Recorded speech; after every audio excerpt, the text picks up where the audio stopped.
Chapter 173.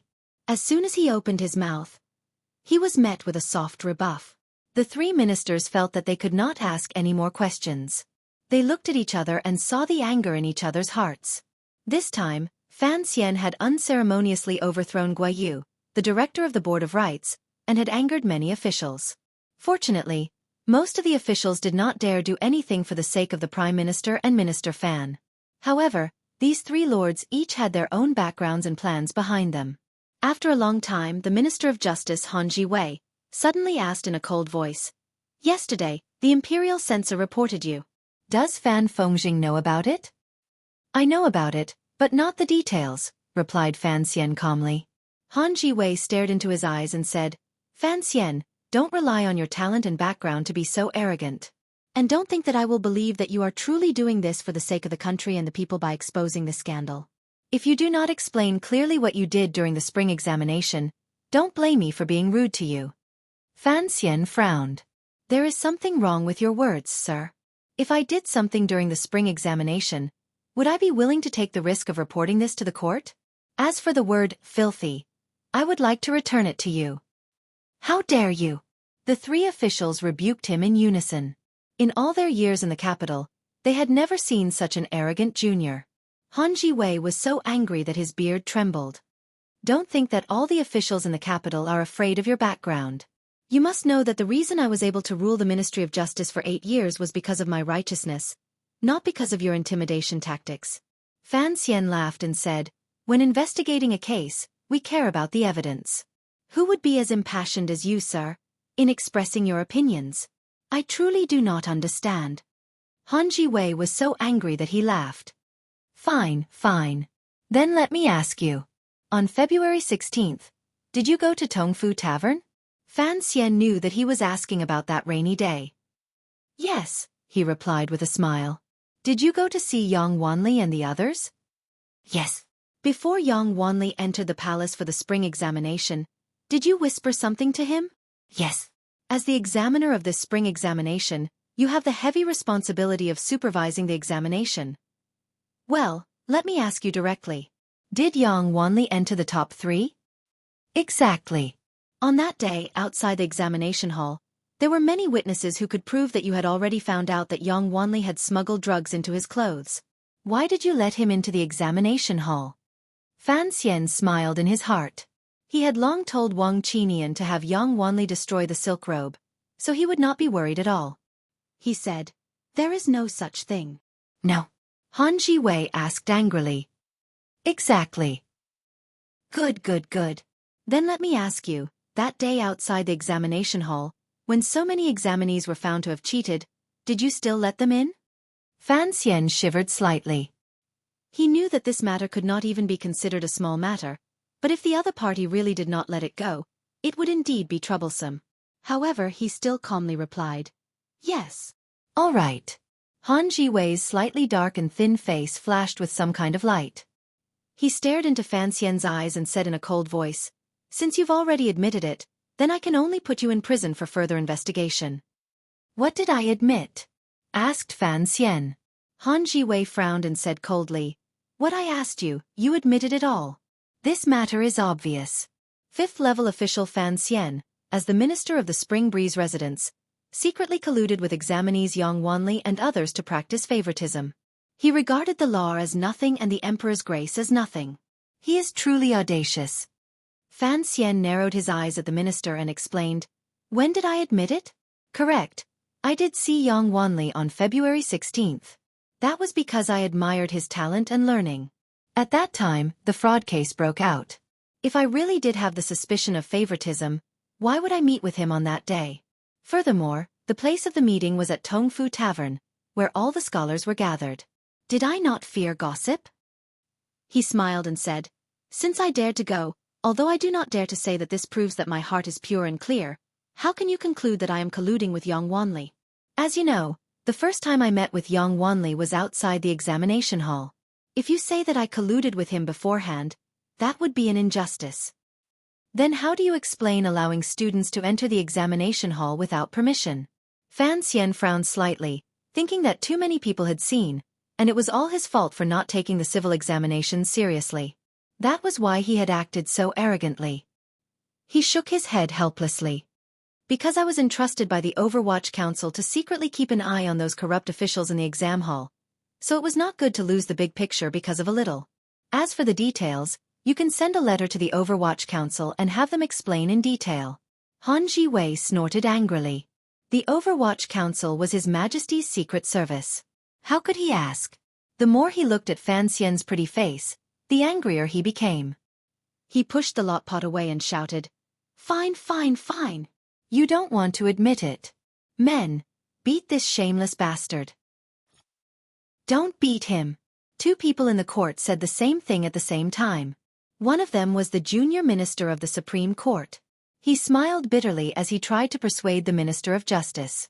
The young man in front of him was not an ordinary son of a rich and powerful family. He could not be beaten. The nobles behind him only hoped to teach him a lesson and punish him for his crimes. How could they dare to beat him? After Minister Han calmed down a little, he remembered that Fan Xian was not only the son-in-law of the Prime Minister, but also the son of the minister. He was a civil official that His Majesty greatly admired. Furthermore, Han Ji-wei was in the territory of the 6 ministries. How could he not know Lin Wanner's identity? After being reminded by his 2 colleagues, Han Ji-wei could not help but frown. If he really beat Fan Xian up, he would not be able to explain himself to the other nobles in the palace. Then the 3 of them became curious. Who was the other person who said he could not beat him? The 3 of them looked down the hall and found Fan Xian looking at them innocently. The Vice Minister of the Supreme Court was a little amused. He could not help but ask, "Why not?" Fan Xian explained sincerely, "I am a scholar. According to the laws of Qing, I do not need to kneel. When questioning someone, torture is not allowed. Therefore I said I could not beat him. Otherwise, if the censor came tomorrow and accused Minister Han of not following the laws of Qing, wouldn't that be my fault?" The imperial censor of the imperial censorate, Guozhang, was actually a distant relative of Guayu. He was the leader of the group that had submitted the memorial to Fan Xian. Hearing the barbs in Fan Xian's words, he couldn't help but laugh coldly. "Master Fan, you are not only talented, but you are also very familiar with the laws of the Qing Kingdom. But do you know that in the first edict of the Qing Kingdom, there are 15 major crimes for which the rules you mentioned earlier can be ignored?" Of course, this censor would not actually dare to use torture on Fan Xian, but he was willing to threaten him with words and vent the frustrations of the officials in the capital these days. Fan Xian shook his head, his face still full of innocence. "I still cannot beat him." The Vice Minister of the Supreme Court was the one who had the least involvement in the exam hall scandal. He couldn't help but ask curiously, "This is a serious crime, and Sir Fan Jr. is not willing to defend himself. Why can't he be beaten in court?" Fan Xian still played the trick of using the Overwatch Council. "This involves the secrets of the council," he replied sincerely. "I have not received permission from the relevant officials of the Overwatch Council, so I do not dare to discuss it in detail." The 3 judges looked at each other and saw the fear and anger in each other's eyes. They could not beat him, so how could they make Fan Xian admit to his wrongdoings? Their respective masters were determined to make Fan Xian suffer. There was no reason for them to let him go back to their manners. At that moment, an advisor suddenly ran in through the side curtain with a nervous expression on his face. He leaned over to Han Ji-wei, the Minister of Justice, and said something to him. Han Ji-wei's expression immediately changed. A cold light shone in his eyes, but there was also a faint trace of fear. Fan Xian narrowed his eyes and looked up. The tyrannical Xueqi in his body had long been activated, but he only heard a few words in Han Ji-wei's reply. He faintly heard the words Eastern Palace and Ruthless. He did not know who had sent the news, nor did he know what had caused this Minister of Justice to be so uneasy. At the same time, another 2 slips of paper were passed into the hands of the imperial censor, Guozhang, and the junior official of the Supreme Court. Guozhang expressionlessly glanced at the slips of paper, but the junior official of the Supreme Court revealed a shocked expression. After thinking for a moment, he actually stood up and cupped his hands in salute to the 2 sirs beside him, saying, "People have 3 urgent needs. Sirs, please interrogate them first, I will be back soon." Fan Xian's heart trembled. What kind of slips of paper could make this Vice Minister of the Supreme Court want to run away? Before coming to the Ministry of Justice, Fan Xian had already investigated. The Minister of Justice seemed to be fair and honest, but he was actually a member of the Eastern Palace. The Vice Minister of the Supreme Court had a good relationship with the Qin family of the Bureau of Military Affairs. As for the censor, Guozhang, when he was young, had an unclear relationship with the eldest princess. If Fan Xian did not have the terrifying power of the Overwatch Council, he would not have known about this relationship, which had been hidden for many years. As he was thinking, he suddenly heard a shout in the hall.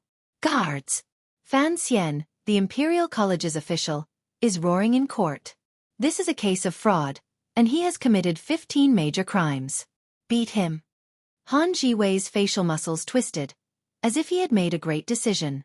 The Vice Minister of the Supreme Court had long since slipped away. It seemed that he knew that a dangerous situation was about to occur in the hall of the Ministry of Justice, and his master did not want to offend the Fan family and the Prime Minister. Fan Xian's eyes were cold. He stared into Han Jiwei's eyes and said coldly, "Do you want to confess under torture?" The censor, Guozhang, also had a fierce look in his eyes. He shouted, "Beat him!" 2 fire sticks were aimed at Fan Xian's weakest shins. The 13 yamens of the Ministry of Justice were used to this kind of thing. There was no wind when the fire sticks struck, but they were still fierce. Fan Xian's face was frosty, and he did not move or evade. There were 2 cracking sounds, and the trousers on his legs broke into pieces. It was not his shins that had been broken, but the fire sticks had been broken in the middle, revealing a dense wooden stubble. Chapter 174. Fan Xian took a deep breath and let the tyrannical Xueqi in his body slowly circulate. His clothes fluttered, and the ruby ornament that the Empress had given him swayed at his waist. He looked coldly at the bailiffs of the 13 yamens, who were closing in on him. He knew that today's events had deviated greatly from his plan. Since they dared to not give face to the Prime Minister and his father, and had actually used sticks to beat people, it must not have been as simple as torture. He took 2 steps forward and kicked away the 2 pieces of the stick. He looked coldly at the 2 officials in the hall, who were forcing themselves to remain calm. He knew that he had made a grave mistake. He had forgotten about that crazy woman in the distant fief of Xinyang. But he didn't know whether Han Jiwei was involved because the Crown Prince was angry at his actions, or because the Empress knew something terrible. The Nyolan Street murder had happened a long time ago. In the eyes of the people of the capital, Fan Xian was a civil official with astonishing talent for poetry. They seemed to have forgotten that he was also a martial master. Everyone was shocked. They heard the sound of swords being unsheathed. Countless swords were pointed at Fan Xian, who was standing proudly in the hall. The sticks used by the 13 yamens of the Ministry of Justice were specially made. An ordinary 7th-level master would only be able to howl in pain. But who knew that the tyrannical Xueqi in Fan Xian's body was so fierce that he did not dodge or evade the blows. Instead, he took the blows head-on and broke them in half. This scene frightened all the bailiffs of the Ministry of Justice. Only now did they remember that this seemingly weak and beautiful civil official had once cut open the stomach of Cheng Jushu, an 8th-level master of Northern Qi. Dozens of swords had already been unsheathed. In the cold hall of the Ministry of Justice, they gave off a cold light and surrounded Fan Xian. Fan Xian took 2 steps forward, and the dozen swords also took 2 steps back in fear. Fan Xian frowned at Han Jiwei and Guozhang. "Have you considered the consequences of your reckless actions?" he asked quietly. Han Jiwei and Guozhang felt a chill in their hearts. Although this beautiful young man's words were indifferent, they were incomparably sinister. Although Prime Minister Lin Ruofu's influence in the court had been greatly reduced because of Wu Bowen, he was still the head of all the officials in the Kingdom of Qing. There was also the Minister of Revenue, who had grown up with the Emperor. Han Jiwei suddenly felt some regret. He should not have followed the orders of that noble. Because Guozhang was angry at Guo Yu's downfall, and because he had the support of the eldest princess, he knew that since the matter had already begun, it naturally couldn't end peacefully. Gritting his teeth, he shouted, "This official is here to investigate the case. What consequences can there be?" Han Jiwei thought that now that things had come to this, there was no room for regret. He steeled his heart and said coldly, "Correct, Sir Fan Jr. If you are willing to admit to your involvement in the spring exam fraud case, naturally there will be no need to use torture. If you are unwilling to admit, according to Qing law, we can use torture." Fan Xian pursed his thin lips and looked at him with a faint smile. 15 great crimes, 15 great crimes. He shook his head and sighed. If there is a chance in the future, I will have to change the laws of Qing. Who can change the law? Only the emperor, of course. Fortunately, his words were spoken very quietly. Otherwise, if they fell into the ears of bystanders, these words alone would be enough to execute the entire Fan family. Han Jiwei frowned. Take this criminal official down. As soon as he said this, the officers of the 13 yamens had already surrounded him, swords in hand. There was a whirlwind of blades, and 2 of them were already at Fan Xian's neck, forcing him to submit. Fan Xian snorted coldly. His hands, which had been hidden in his sleeves this entire time, suddenly shot out. They softly and quickly spread out, transforming into 2 streaks of smoke that struck the wrists of the 2 bailiffs who were close to him. Immediately after, he quickly pulled back his fists and lightly pushed them on their chests. This series of actions was too fast, so fast that no one could see them clearly. After a moment, there were 2 snapping sounds, followed by 2 muffled grunts of pain. The snapping sounds came from the officer's wrists being broken. The snapping sounds came from the 2 swords that had been sent flying by the Xueqi.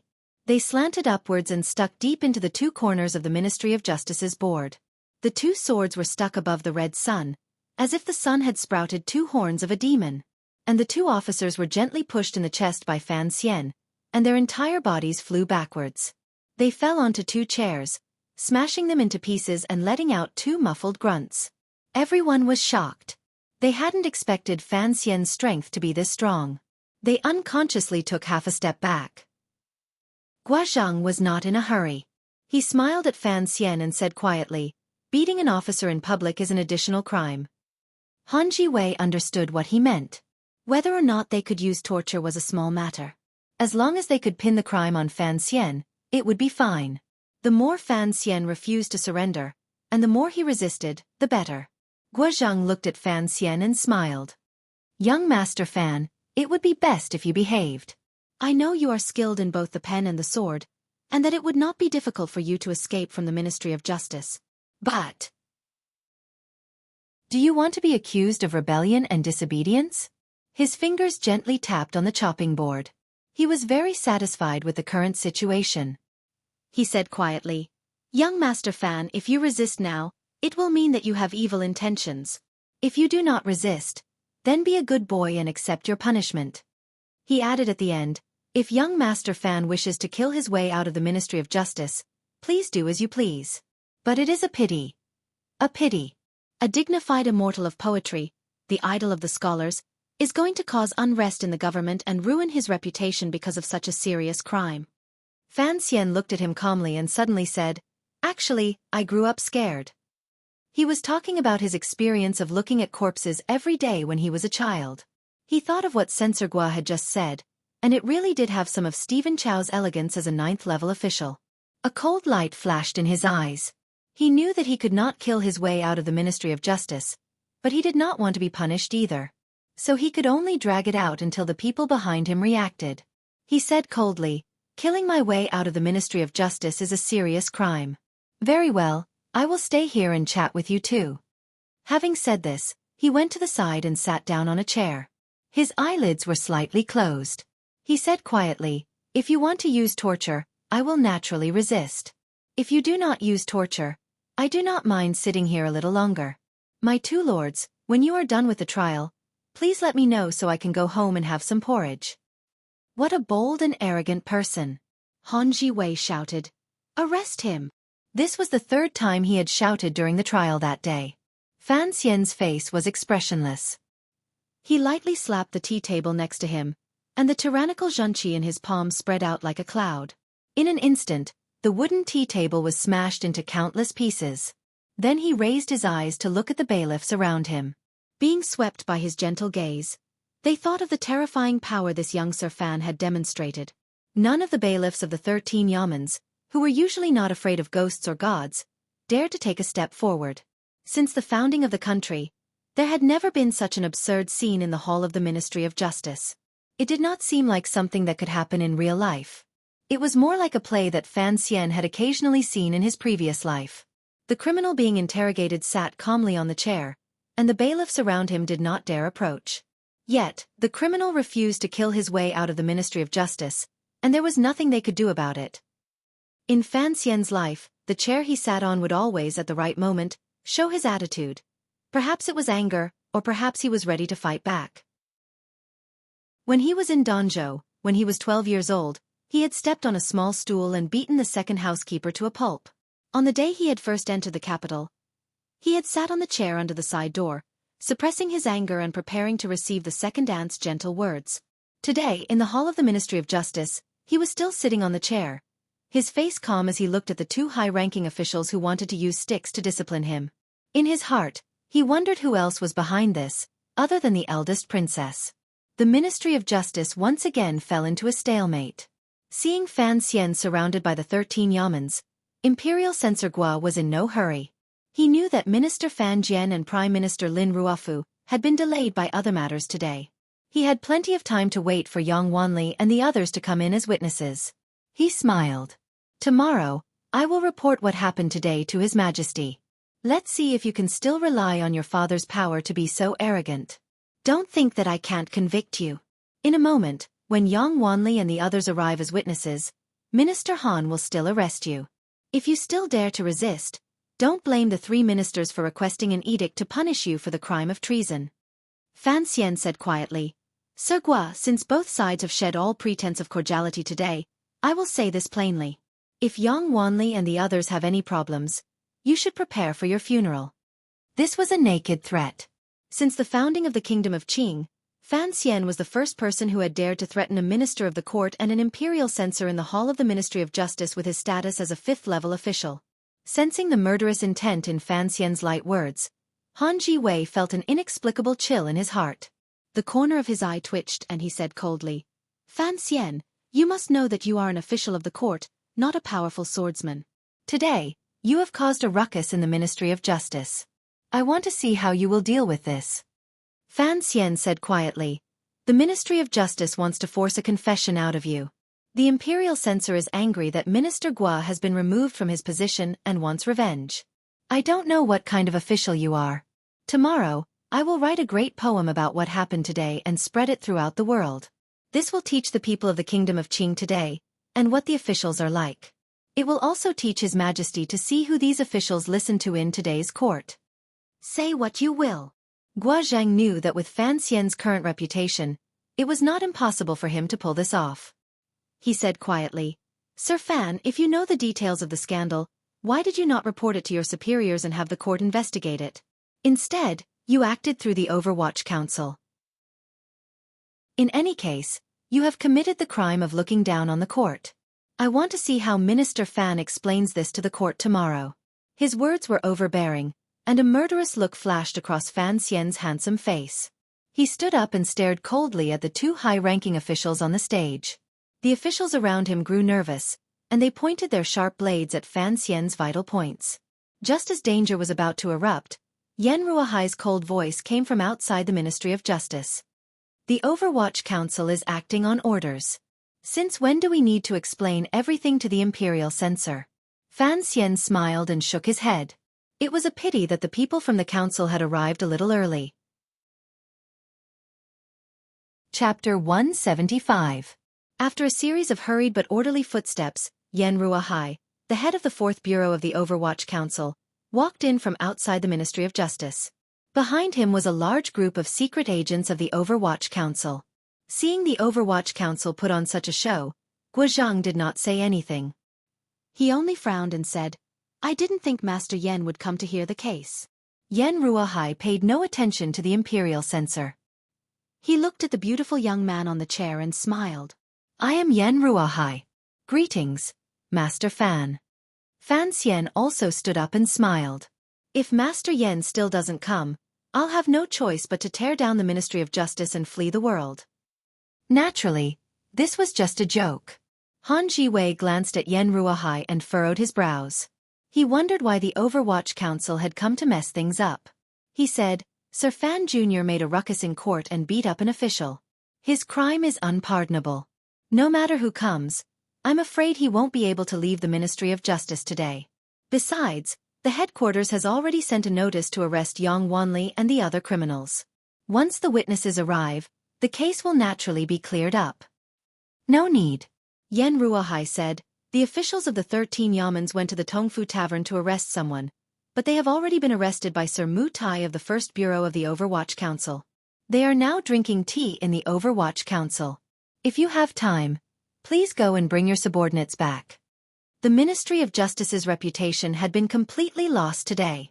Han Jiwei pointed at Yen Ruohai's nose and scolded, "Since when did the Overwatch Council have the right to interfere with the affairs of the Ministry of Justice? What right do you have to stop the Ministry of Justice from arresting someone? The spring examination fraud case is handled by this court. In His Majesty's decree, the Ministry of Justice and the Supreme Court are only assistants." Yen Ruohai looked around and did not see the vice official of the Supreme Court. He smiled and said, "Since you are an assistant, you should do your part well. Yang Wanli and the other 3 have always been under our watch and have not yet been convicted. How can they be handed over to the Ministry of Justice? The Yamen laborers under the minister are too much of a scoundrel. Master Mu invited them back to the Overwatch Council. Is that wrong?" Guozhang said coldly, "Yang Wanli's case is fine. But according to the court's rules, Sir Fan Jr. was sent first by the Ministry of Justice. Of course of words of the Overwatch Council would not be enough to take him away. Until now, the 3 departments still did not know the true relationship between Fan Xian and the Overwatch Council. They only thought that because Fan Xian exposed the cheating case and came into contact with the Overwatch Council, in addition to his master-disciple relationship with Fei Jie, the Overwatch Council would want to protect him. Thus, they first used the rules to suppress Yen Ruohai. Guozhang saw that he was not listening to the words of the Imperial Censorate, and he was furious. He thought, "Your rank is so much lower than mine. How dare you be so rude?" This Imperial Censorate rarely interacted with the Overwatch Council, so he had no idea how arrogant the council could be. Yen Ruohai frowned again. He looked at Han Jiwei and bowed. "Sir, I have been ordered to bring back Sir Fan Jr. Please make an exception." Han Jiwei saw that the Overwatch Council had arrived. He knew that this was going to be troublesome. His master probably did not expect Chen Pingping to interfere. But he had no other choice. He gritted his teeth and said, "The case has not been closed. How can I bring someone? Sir Yen, this is against the rules."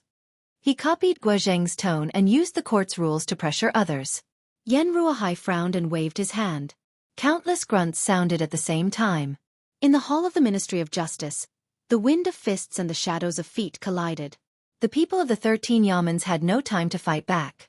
The people surrounding Fan Xian had already been disarmed and beaten to the ground. It was unknown whether they were dead or alive. The 4th Bureau of the Overwatch Council had always been the most powerful department in the Overwatch Council after the 5th Bureau. How could these bailiffs of the Ministry of Justice resist? Fan Xian found that it was finally quieter. He smiled and waved his sleeves. He walked to Yen Ruohai's side. "Sorry for the trouble. I thought it would only be Wang Qinian." Han Jiwei slammed the table and stood up. "To ignore the laws of the court like this, does the Overwatch Council want to rebel? Tomorrow, I will write to His Majesty and sentence you to death." Yen Ruohai frowned and turned. According to the rules of the court, the officials of the 8 bureaus of the Overwatch Council only take orders from the Emperor. In an emergency, they can temporarily avoid the law. Without a direct order from His Majesty, the 6 ministries, 3 bureaus, and 2 houses cannot interrogate without permission. Have you forgotten this rule? Guozhang laughed sinisterly. "Sir Yen, of course the 3 bureaus would not dare to interrogate a big shot like this. But what does Sir Fan Jr. have to do with the Overwatch Council? Who in Jingdo did not know who the 8 bureaus were? Who did not know? When did Sir Fan Jr. become one of the 8 bureaus? You should know that it takes 5 years for the Overwatch Council to be reinstated. Sir Fan Jr. is 17 this year. Could he have been in charge of the 1st Bureau of the Overwatch Council when he was 12?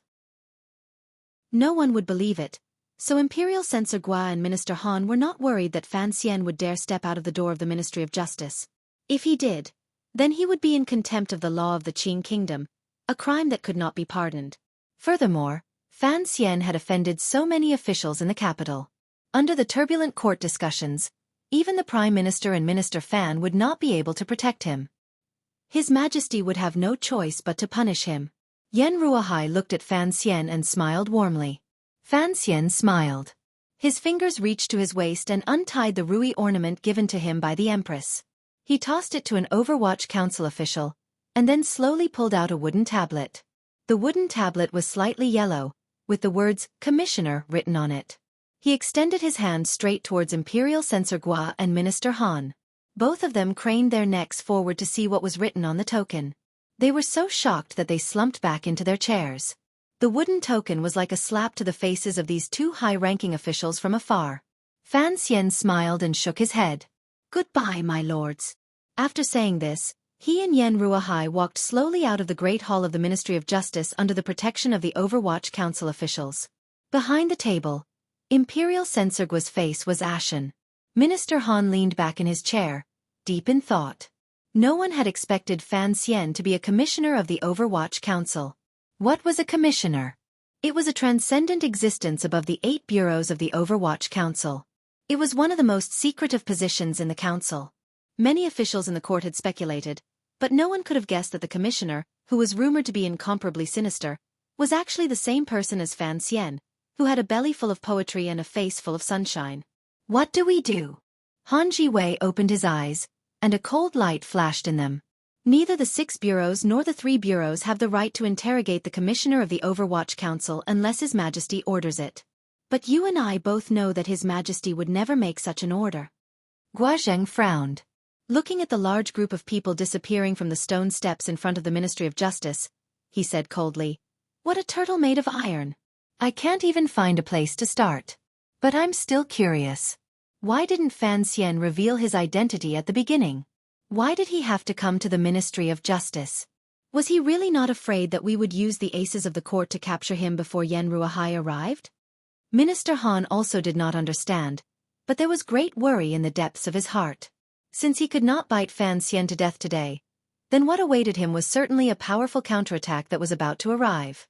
He sighed and thought of Fan Xian's final words of goodbye. He slowly savored a wave of bitterness and fear. He didn't know whether or not the power behind him could protect him. Walking out of the Ministry of Justice, Fan Xian calmly said, "The director forced me to reveal my identity. There was no need to play such a boring game." Yen Ruahai smiled slightly. The director believed that since he purposely wanted the people of the capital to know of your identity, then he needed to reveal it at the right place at the right time, and in a relatively dramatic way. Today, in the Great Hall of the Ministry of Justice of the Kingdom of Qing, the scholars of the capital have gathered outside to voice their grievances for you. It is a great opportunity. Fan Xian shook his head and said nothing. In reality, today was a bit risky. If the powerful powers hidden behind the 6 ministries wanted to end this battle, they could have used even more ruthless methods. If it weren't for the obvious results of his training in the Tsang Mountains, he wouldn't have had the confidence to talk and laugh freely in the gloomy hall. The Overwatch Council is a secret service organization, so its reputation has never been good. Yen Ruahai quietly explained. So the director made the matter of you exposing the fraud case widely known, and took the lead in establishing your reputation. That way, once your identity as the commissioner of the Overwatch Council is exposed, the scholars and commoners will not feel fear and disgust when they think of you. So, it was just an image-building project. Fan Xian took a deep breath. The depression in his chest had not yet dissipated. There would be time to think about it in detail in the future. Yen Ruahai did not understand what this young commissioner meant. He took the small jade Rui ornament that Fan Xian had taken off earlier from the hands of a subordinate and handed it to him. Fan Xian placed the Rui in his palm and gently stroked it. Suddenly, he asked, "Warner entered the palace to explain to the Crown Prince. Furthermore, I believe that this spring examination did not damage the Crown Prince's reputation. Given the Crown Prince's personality, he should not be so unyielding." Before, Minister Han suddenly became ruthless. Who in the Eastern Palace was he relying on? Yen Ruahai smiled. If it wasn't the Crown Prince, then it was the Empress. The Empress. Fan Xian raised his eyebrows. He thought that he had offended more and more people, but he didn't know if the Empress was dealing with him because of the reason he was afraid of. He clenched the jade Rui ornament in his hand. Thinking that this ornament had been given to him by the Empress, he unconsciously wanted to throw it away. Yen Ruahai smiled and reminded him. "You can do whatever you want with a gift from the palace. That is a great crime." Fan Xian smiled. "Thank you for the reminder." But now that my identity as the commissioner is known to the world, which yamen would dare to interrogate me? The yamen wouldn't dare, but the palace would. Yen Ruohai gently patted his shoulder. He found that this young man was even younger than his own son.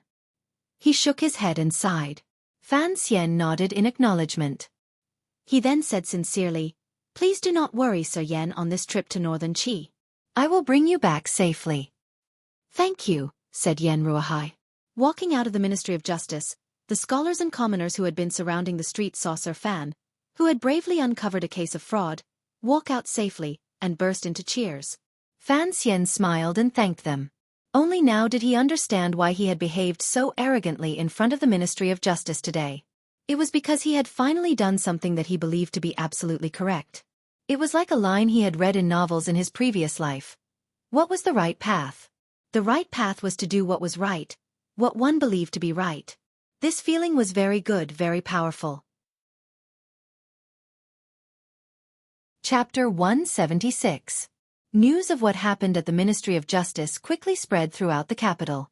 The expected counterattack of the Overwatch Council, the Prime Minister, and Minister Fan against the Ministry of Justice and the Imperial Censorate did not begin immediately. This was beyond the expectations of all the officials.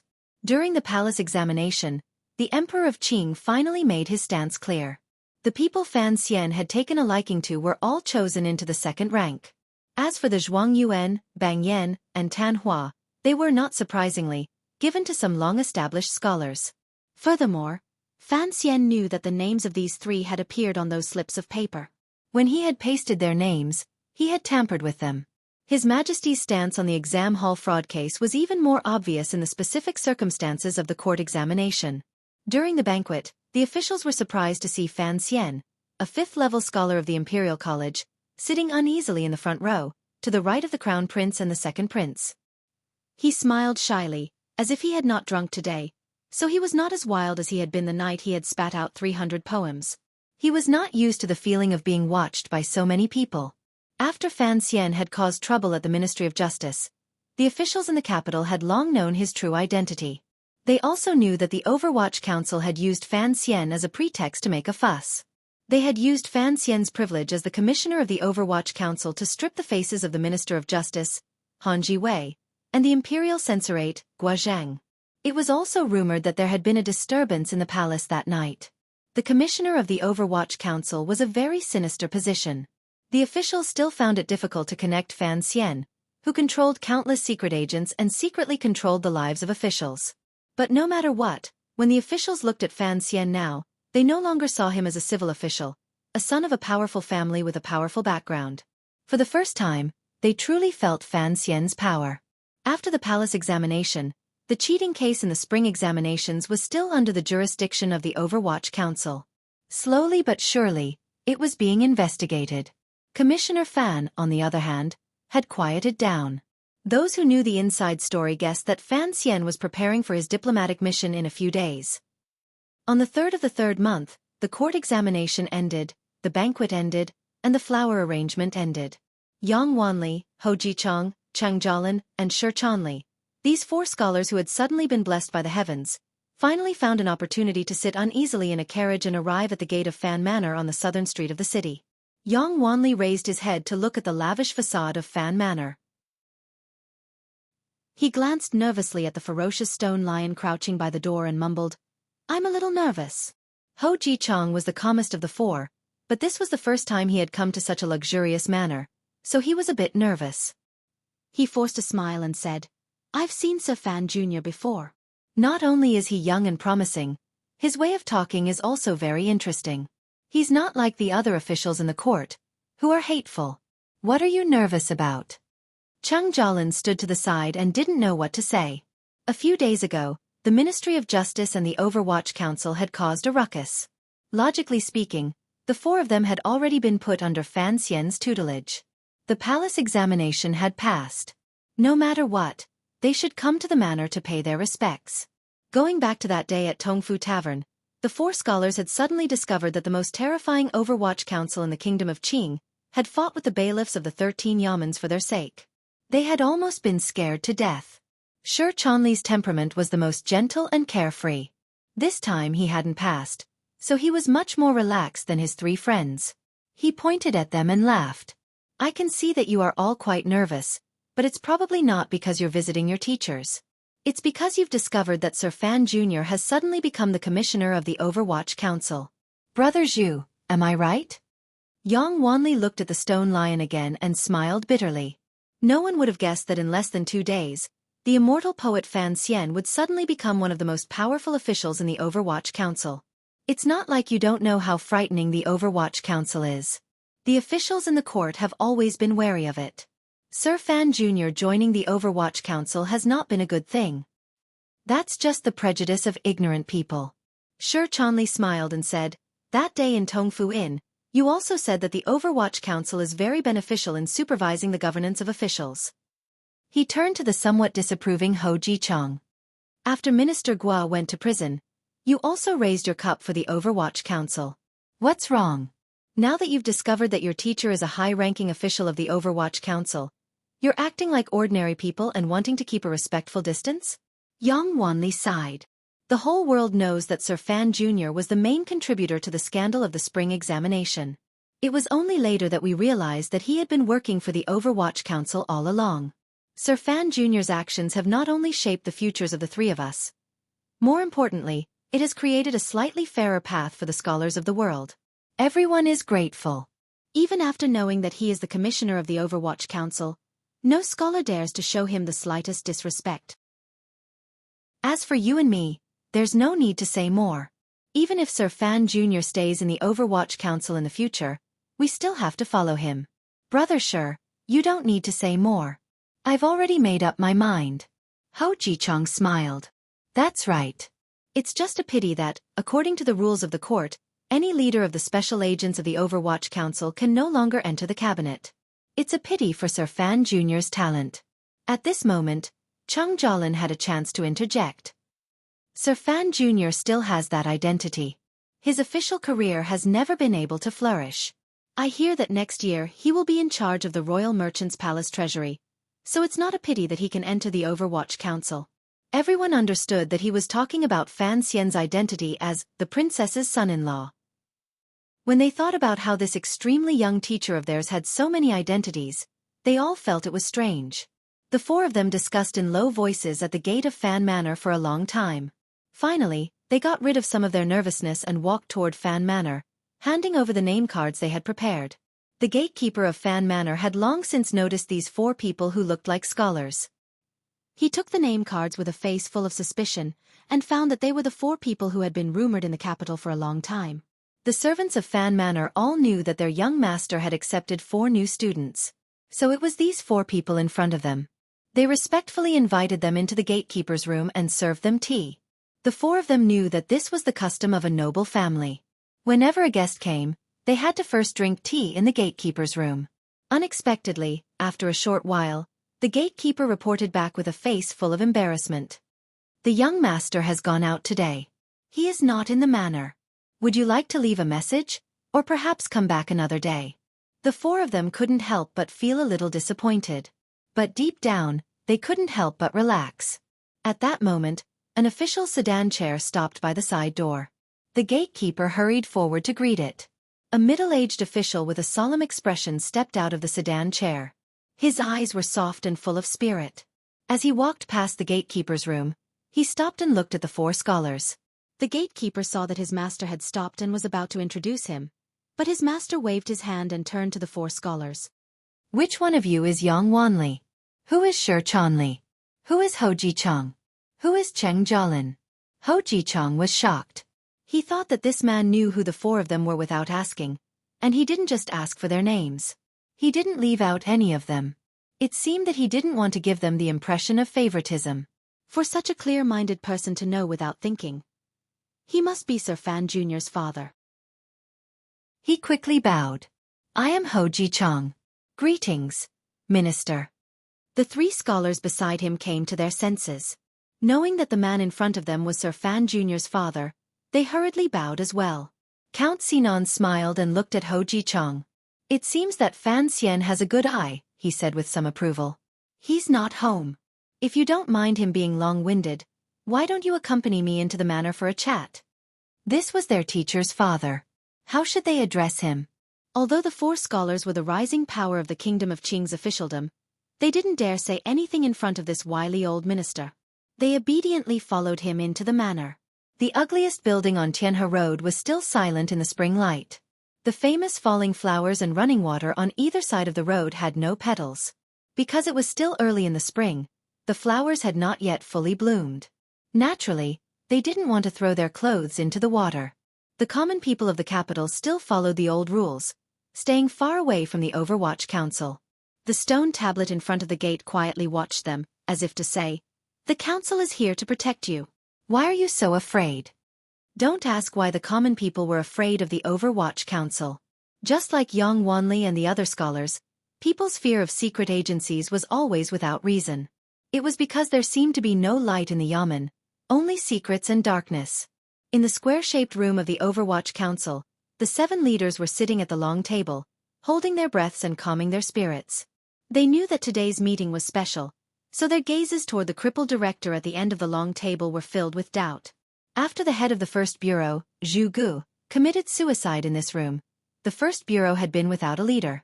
Mu Tai was only temporarily in charge of his duties in the capital, so today there were only 7 people in the 8 bureaus. The door slid open quietly, but the 7 most powerful figures in the kingdom of Qing sensed it. They unconsciously turned their heads to look at the door. Even Chen Pingping, at the end of the table, slowly raised his head, his eyes calm and spirited.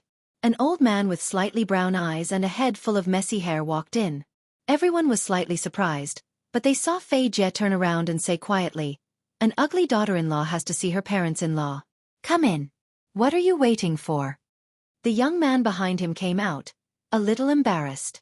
The young man's face was delicate and amiable, and his face was full of a shy smile. He cupped his hands and bowed to the leaders of the Overwatch Council around the table. He said quietly, a little embarrassed, "Good morning, everyone.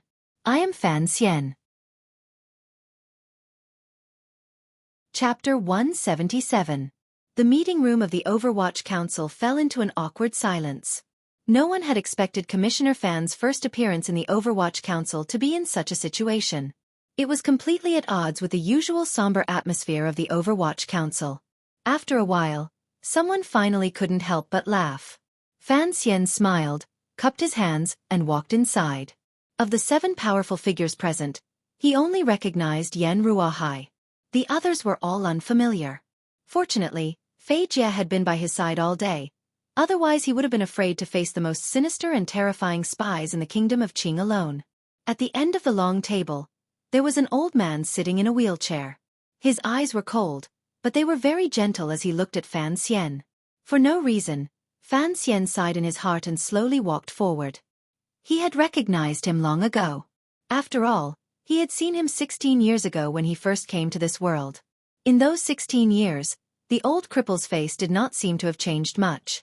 Chen Pingping looked at the young man who was getting closer and closer to him, and a strange but satisfied expression appeared on his face. Fan Xian had already reached his side. Chen Pingping opened his arms and said softly, "Child, come here." Fan Xian slowly lowered his body and put his head gently on the old man's shoulder. He put his body into the other man's not very wide chest and hugged him lightly. Chen Pingping was very thin, and the contact between their bodies was gentle, but Fan Xian felt very warm. The old man and the young man hugged each other as if the spies of the kingdom of Qing did not exist. Let them be presumptuous for a while. After a long time, the two slowly separated. Fan Xian bowed respectfully. "I finally meet you." Chen Pingping suddenly let out 2 extremely sharp laughs. His laughter seemed to be extremely happy. Other than Fei Jie, the other 7 spies, who did not know the inside story, maintained a polite silence. But deep down they were shocked. No one knew what kind of relationship this commissioner had with the director, who had always lived in seclusion. Today was Fan Xian's first official day in the Overwatch Council as a commissioner, so the members of the 8 bureaus were waiting here. After a simple self-introduction, Fan Xian quietly sat in the chair to Chen Pingping's left. Fei Jie sat to Chen Pingping's right.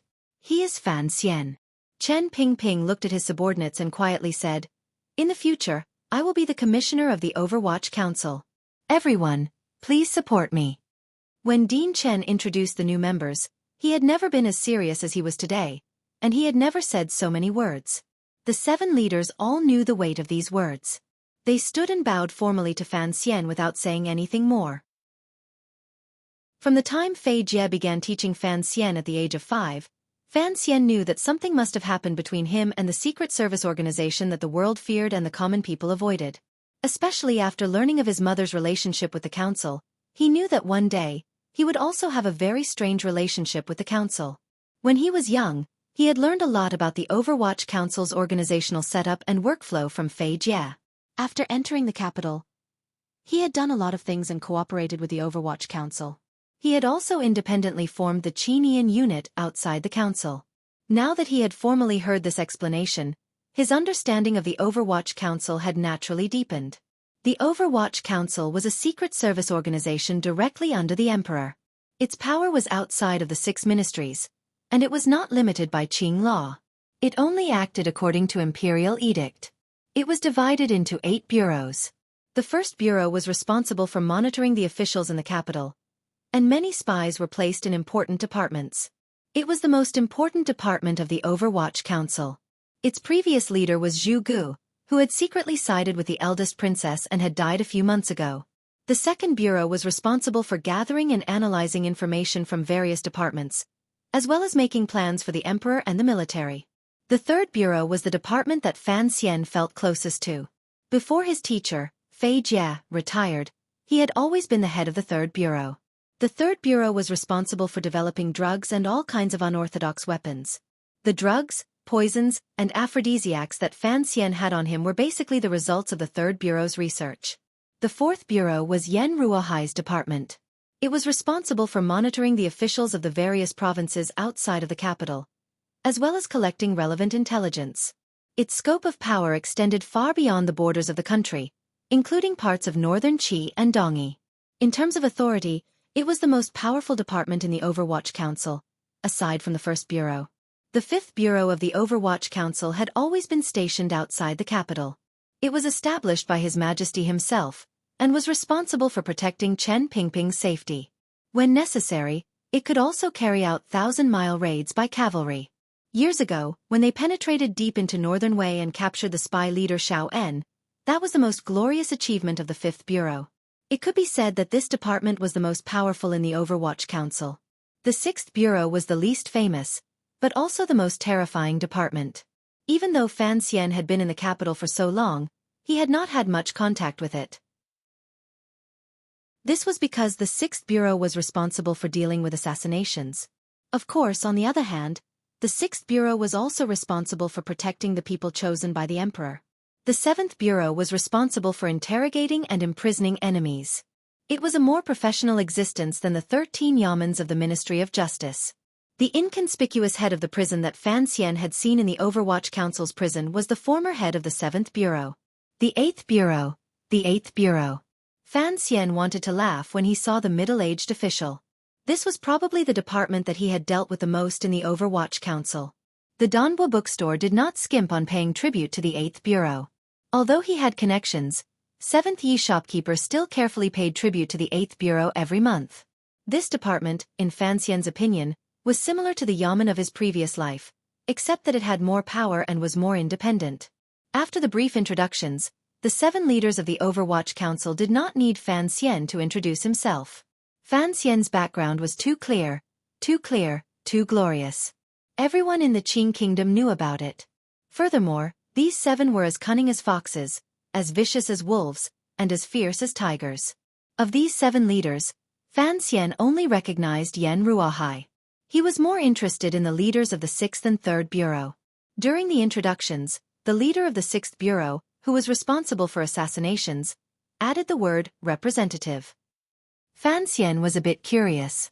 Where was the most powerful assassin in the Qing kingdom? As for why he was curious about the leader of the 3rd Bureau, it was because Fei Jie had been talking about him out of boredom.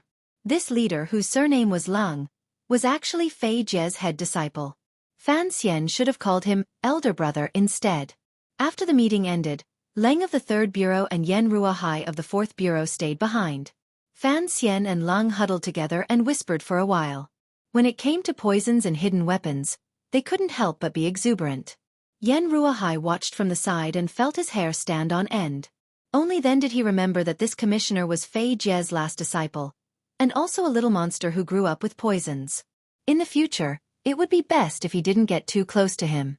Seeing the two of them talking happily, Fei Jie frowned. Fei Jie frowned. What kind of person is Xiao En? He has already calculated all of this. I reckon that after the diplomatic mission enters northern Qi, he will request to stay at Wudu for a month. Under the protection of northern Qing, he will confirm that there is no remaining poison in his body, and only then will he go to the capital to exchange hostages. Even I can't concoct a poison that can last for a month and take effect at a fixed time. What's the point of you whispering about it for so long? Fan Xian and this big brother, whom he had met for the first time, looked at each other and sighed dejectedly. They cupped their hands and bid farewell, knowing that Fei Jie was right. Chen Pingping gently clapped his hands, gathering the attention of those who remained in the room. On this trip to northern Qi, he said quietly, there are 4 missions. Fan Xian sat down and listened intently. First, ensure that Yan Bingyun returns safely and takes over his post in the First Bureau. Second, after the exchange of hostages is complete and the agreement between the two countries is made, immediately kill Xiao En. Chen Pingping seemed to be speaking of a very ordinary matter. Third, carry out the Red Sleeve Plan. The details of this plan will be given to you in a moment. Fourth, on the basis of completing the first 3 missions, consolidate the spy network in northern Qi. Ensure that intelligence work will not be delayed because of Yan Bingyun's departure. Each of the 4 missions was more difficult than the last. Fan Xian's face was calm, but in his heart he felt a faint excitement and unease. Chen Pingping expressionlessly turned to Yen Ruahai and said, prepare the relevant information. Then, before Fan Xian leaves, give him an explanation. Yen Ruahai nodded and left the room. At this moment, only Fan Xian, Chen Pingping, and Fei Jie were left in the room. After a long period of silence, Chen Pingping's hands gently smoothed out the creases in the blanket on his knees. A smile appeared on his face as he looked at Fan Xian. I believe that when you saw the name outside the courtyard, you should have learned many things. Uncle Wu Zhu said a bit. Fan Xian smiled as he looked at the crippled old man in front of him.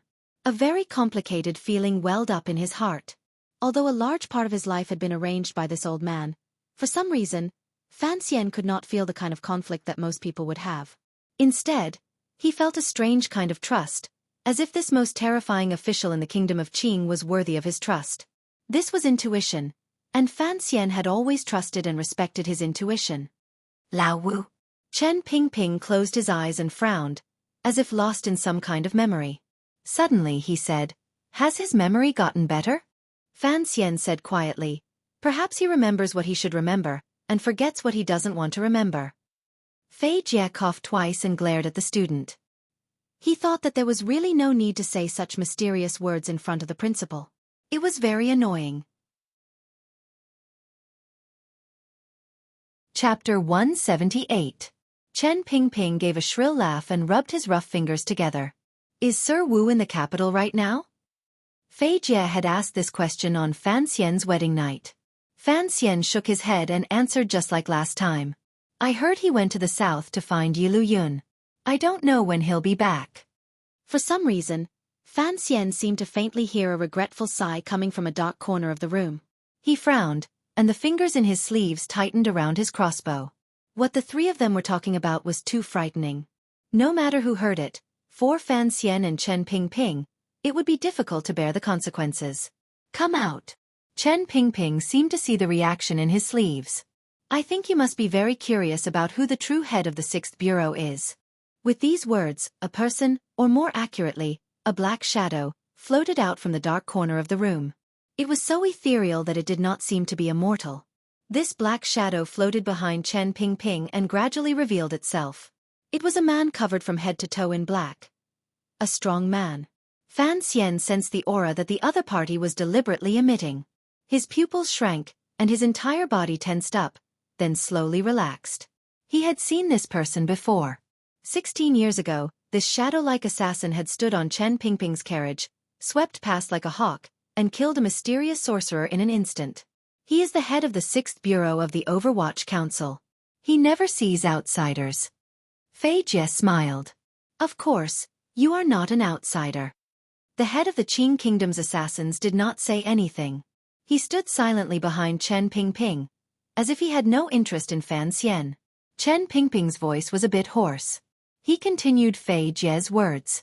Aside from Sir Wu, he is the most terrifying assassin in the world. Of course, he is also the best protector. That is why I am still alive today. The black shadow bowed slightly, expressing his thanks to the old man in the wheelchair for his praise. Chen Pingping looked into Fan Xian's eyes and smiled slightly. The shadow is Sir Five's admirer and follower. In fact, many of his techniques were learned many years ago when he was still young. He saw Sir Five's methods and gradually imitated them. Thus, when he heard you say Sir Five was not in the capital, he was a bit disappointed. When Fan Xian looked at the shadow assassin again, his eyes were different. Just by imitating Wu Zhu, he had such power. This #1 assassin of the Kingdom of Qing was truly a genius. Of course, this meant that the blind Wu Zhu was even more terrifying. Fei Jie pushed Director Chen's wheelchair into the large courtyard at the back of the Overwatch Council. The shadow disappeared again into the light of day. No one knew where he had gone. Fan Xian followed closely behind the wheelchair, feeling a little strange. The most powerful assassin in the Kingdom of Qing was quite similar to Wu Zhu's style. He hadn't seen Wu Zhu for many days. Although he wasn't worried, he was about to leave, and he wanted to see the person closest to him. This was the first time Fan Xian had entered the heavily guarded back courtyard of the Overwatch Council. The courtyard was extremely wide, and there were no tall buildings within dozens of feet of the walls, so no one could see what was going on in the courtyard from the outside. Completely different from what people imagined, the back of the Overwatch Council was a beautiful place. Green grass could be seen everywhere, and several towering trees cast their shadows on the ground. Small wildflowers could be seen on the side of the blue stone path. The employees of the Overwatch Council walked silently between the different buildings. When they saw the black wheelchair from afar, they would bow respectfully. And every time they walked a certain distance, Fan Xian would frown. Beneath the beautiful fake mountains and in the tender undergrowth, there seemed to be hidden spies everywhere. The security was much tighter than that of the palace. Familiarize yourself with this place. In the future, this courtyard is yours. Chen Pingping said this very casually and suddenly.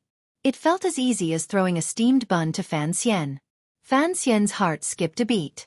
Although he had long known about this arrangement, he still hadn't expected the old cripple to say it so simply. Chen Pingping frowned at him, shook his head and sighed. Fan Xian didn't know why he sighed. He smiled and said, I have a few questions. Let's hear them. The wheelchair stopped next to a shallow pond. The water was clear, and golden fish could be seen swimming freely in the water.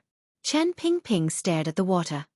I have offended many people in the exam hall case, but why did Imperial Censor Gua and Minister Han dare to act against me?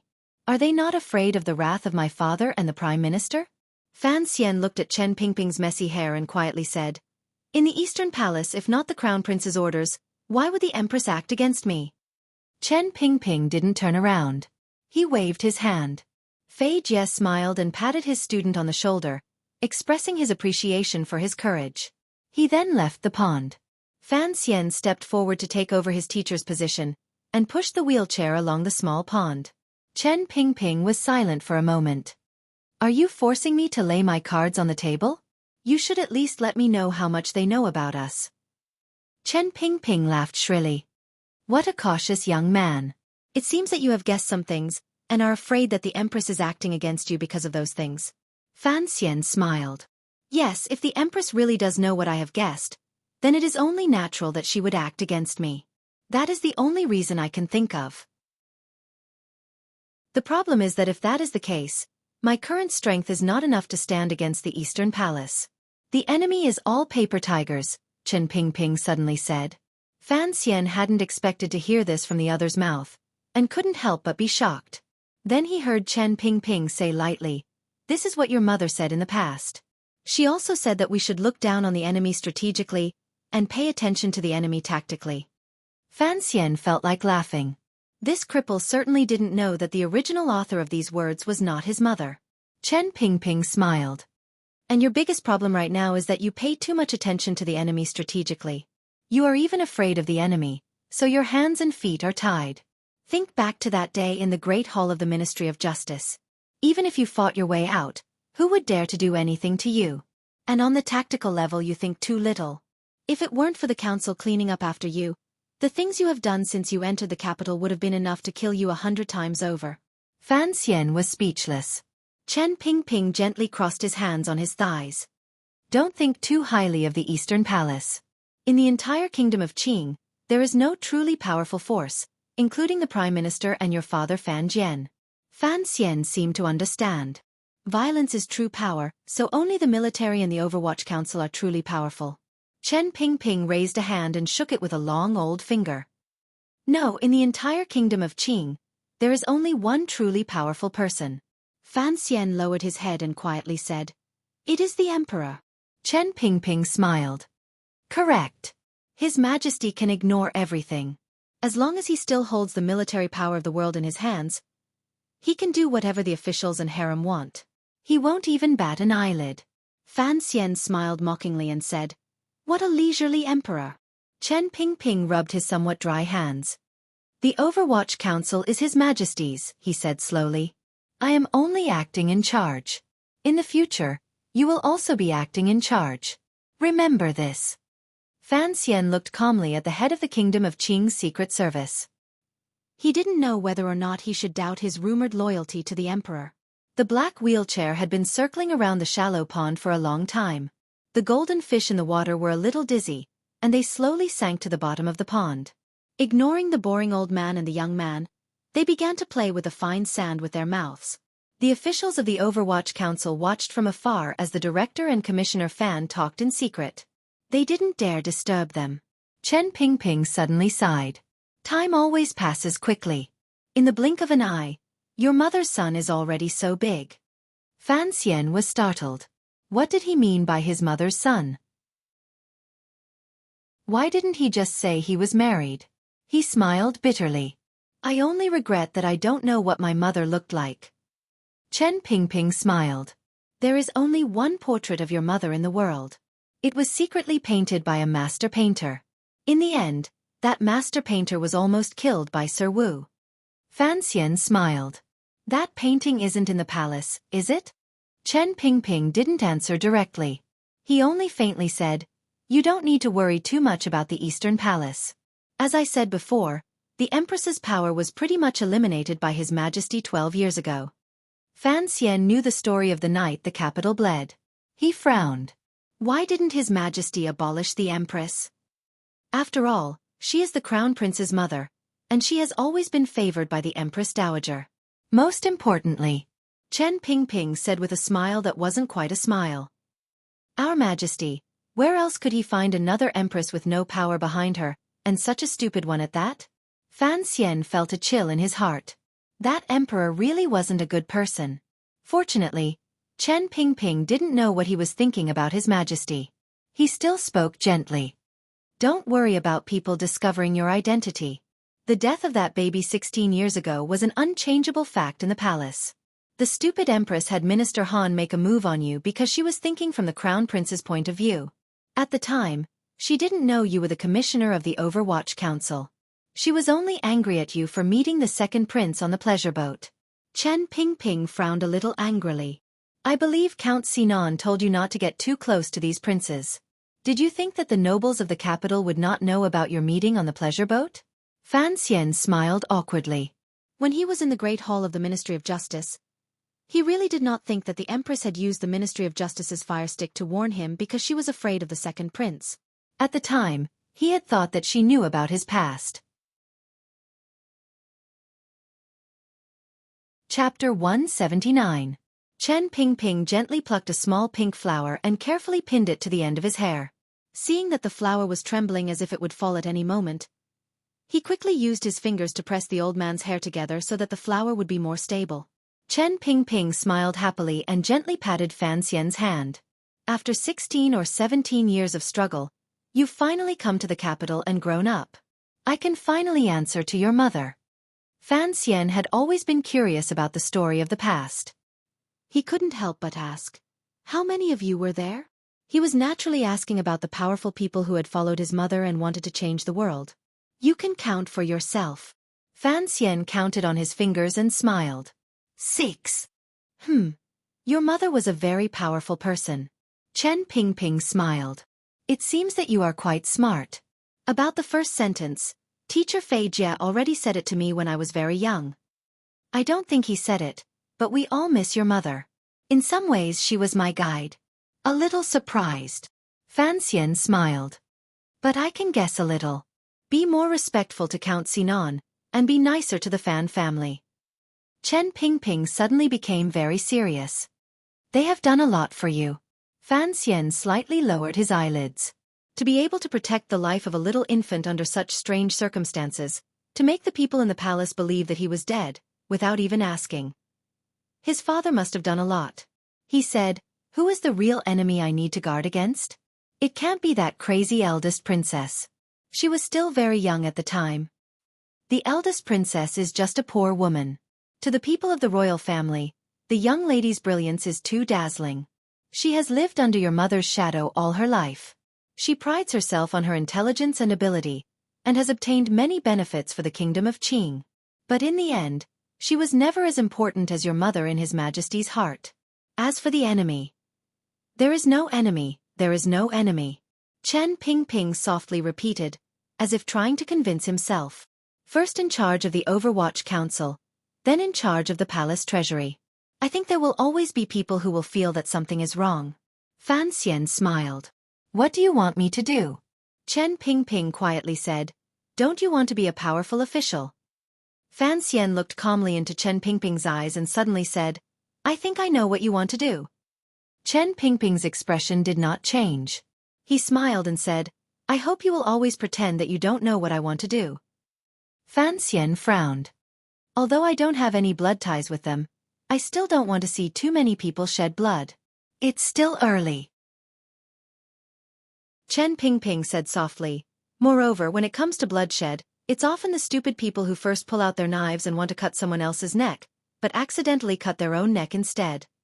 Fan Xian smiled bitterly.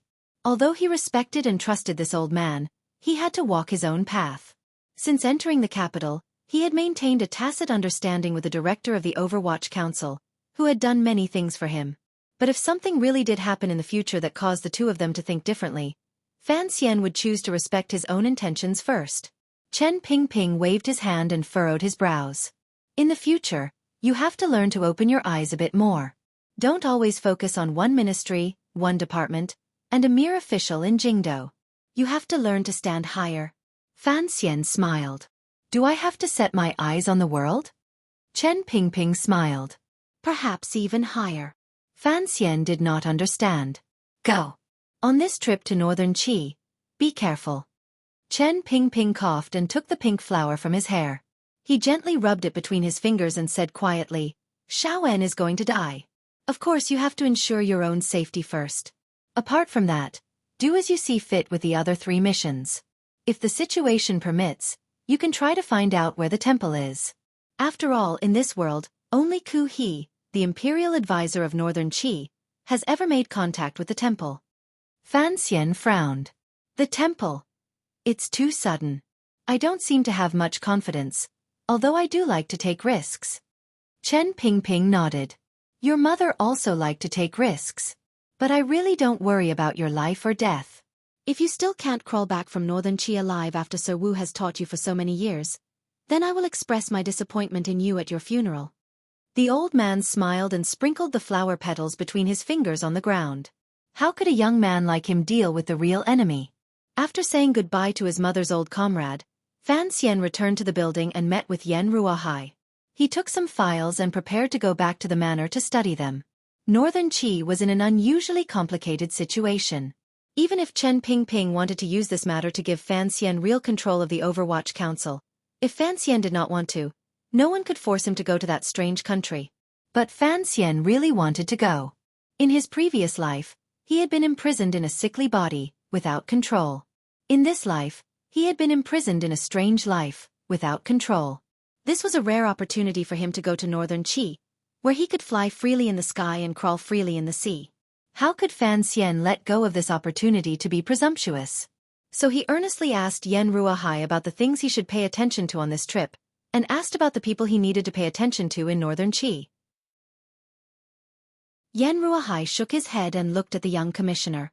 It seemed he didn't know why Fan Xian was so passionate about this matter.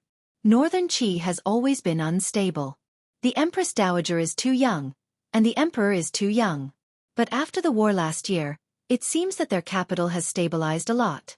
Sir Commissioner, there are 3 things you need to pay attention to. One is Friar He, another is Shang Shanhu, and the last is of course the rarely seen Imperial Advisor Ku He. Friar He? Fan Xian frowned. There was no Taoism in this world, so why was he called Friar He? Yen Ruahai didn't know what he was thinking, so he didn't explain. Friar He is a master of the rear party. Cheng Jushu, whom Commissioner Fan killed last year, was his disciple. Shang Shanhu is a rare brave general in northern Qi. He has always fought the barbarians in the snowy north. I heard that after northern Qi was defeated last year, he was transferred back to the capital by the young emperor. Sir Commissioner, on this trip to northern Qi, you must pay attention to him, because the council has always been suspicious of his teacher. As for Imperial Advisor Ku He, as one of the 4 great grandmasters, he shouldn't be involved in these worldly matters, but... He frowned. Ku He has accepted a disciple, and this year he has officially entered the world to train. Sir Commissioner, your name is known all over the world. You must be careful if they come to cause trouble. Fan Xian was startled. For some reason, he thought of the prostitute sex he had read about in the novels of his previous life. It can't be a woman, can it? He asked with a wry smile. Yen Ruahai said expressionlessly, we don't know if it's a man or a woman. All we know is that in the past 3 months, this great grandmaster's disciple has traveled throughout northern Qi and challenged countless high-ranking masters. There are even rumors that he is the legendary Tianmai One. He looked at Fan Xian and asked quietly, Sir Commissioner, do you know of the Tianmai One? Fan Xian felt that the term sounded familiar. Suddenly, he had a flash of inspiration. When he was young, Fei Jie had mentioned it once. Later, when he was eavesdropping on the conversation between the eldest princess and Zhuang Mohan in Guangxin Palace, he had also heard it once. After listening to Yen Ruahai's explanation, Fan Xian frowned. A genius that only appears once every 500 years. The bloodline of the heavens. It's not like he's a bunch of leeks that grow in the fields. I don't believe it. Yen Ruahai nodded. According to the council's analysis, it is likely that northern Qi, because of their successive defeats, needs to create the image of an exceptional young master to increase the people's confidence. Fan Xian smiled. That's more likely. It's just like how the council has been trying to create the image of me as commissioner. What's that person's name? Haitang. Fan Xian felt a headache coming on. I hope it's a sissy, but please don't let it be a real sissy. The 2 of them chatted for a bit. Finally, Yen Ruahai looked at Fan Xian calmly, the wrinkles at the corners of his eyes wrinkling weakly. He said quietly, regarding my son, I'll have to trouble you, Sir Commissioner. I told you at the gate of the Ministry of Justice. Fan Xian replied seriously. I will bring Master Yen safely back to Qing. After leaving the 4th Bureau's room, Wang Qinian, who had been waiting outside, hurried over and took the pile of files from Fan Xian's hands. Fan Xian looked ahead, but he spoke quietly to his confidant. I will definitely bring you to northern Qi. Thank you for your trust, sir, Wang Qinian replied with a smile. If there were no other arrangements for this trip to northern Qi, it would truly be a gilded, leisurely trip. No country in the world would dare to make a move on a diplomatic mission. Fan Xian shook his head and smiled. I'm bringing you because you're the fastest person in the Overwatch Council. Of course, that's excluding Zhong Zhuai. Wang Qinian smiled bitterly and didn't say anything. Earlier, he had gone to Zhong Zhuai's place to catch up. He and Zhong Zhuai used to be known as the 2 wings of the Overwatch Council. Later, Wang Qinian became content with administrative matters, so his position gradually became ordinary. Zhong Zhuai had always been depressed. Now that Wang Qinian had become Commissioner Fan Xian's confidant, Zhong Zhuai felt that his old friend had finally regained some of his former glory, and he was very happy. The head of the 3rd Bureau, Brother Lang, had long been waiting by the door of the secret room. Seeing Fan Xian arrive, he didn't say anything. He felt very cold. Pushing open the door and entering the secret room, he was greeted by a cool breeze. The wind wasn't fast, and Fan Xian raised his eyebrows. He immediately knew that this sort of well-ventilated place had nothing to do with making poison. Chief Lung glanced at his junior brother and suddenly grinned, saying, "Nice figure." Fan Xian looked at this senior disciple he had just met and shivered. He thought to himself, "No way?" Hearing his senior disciple's next words, Leader Lung yelled into the room, "Standard!" Fan Xian was startled. Not long after, he saw 5 or 6 people push out a large table. On the table were a few boxes and a piece of clothing made of strange material. The 5 or 6 people looked at Fan Xian, their faces expressionless. Perhaps it was because they had been in a strange department like the Third Bureau for too long that they all seemed a bit wooden. But after a closer look, they couldn't help but show expressions of admiration. They said to Commissioner Fan, "Nice figure." Chapter 180.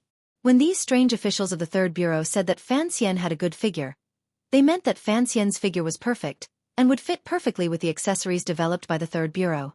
There was no need to change the size. Fan Xian put on the clothes and frowned. He remembered that night when he was 5, when Fei Jie had snuck into his bedroom. He seemed to be wearing the same clothes, which were especially resistant to tearing. Leng explained, "It is resistant to fire, but not strong. It can effectively reduce the damage of sharp weapons, but if the opponent is wielding a mountain-splitting axe, you'd better hide." Fan Xian smiled bitterly and spread his hands. He found that the style was fashionable in the capital, but there was a hidden hoodie at the back. "Take out the crossbow." Ling immediately saw the crossbow on Fan Xian's left forearm. Fan Xian sighed and reluctantly put the crossbow that had accompanied him for 4 or 5 years, and rarely left his side, on the table. Leng looked at the thickness of his arm, opened a box on the table, and took out a small black crossbow. He carefully placed it in his sleeve, adjusted it, and looked at the crossbow that Fan Xian had just taken out. He frowned. "What kind of crappy thing is this? It's a model from 7 years ago, and you're still using it." Fan Xian smiled bitterly. "As long as it's enough, I'm content." Leng carefully explained the structure and firing principle of the crossbow to his junior.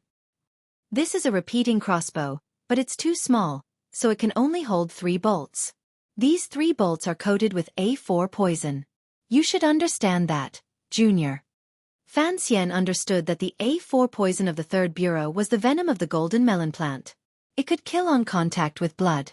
He touched the trigger with his little finger and frowned. "I need a distance of 3 meters. It can only guarantee a distance of 3 meters. It can't guarantee that it will hit the eyes, throat, or testicles," Lang said calmly. Leader Lang said calmly, "As for your dagger, it is Martial Uncle Fei's favorite short weapon. It is incomparably sharp. So you don't need to change it. There are some unorthodox weapons here, as well as some supplementary tools. Since I don't know what kind of mission you'll be undertaking, you can choose for yourself."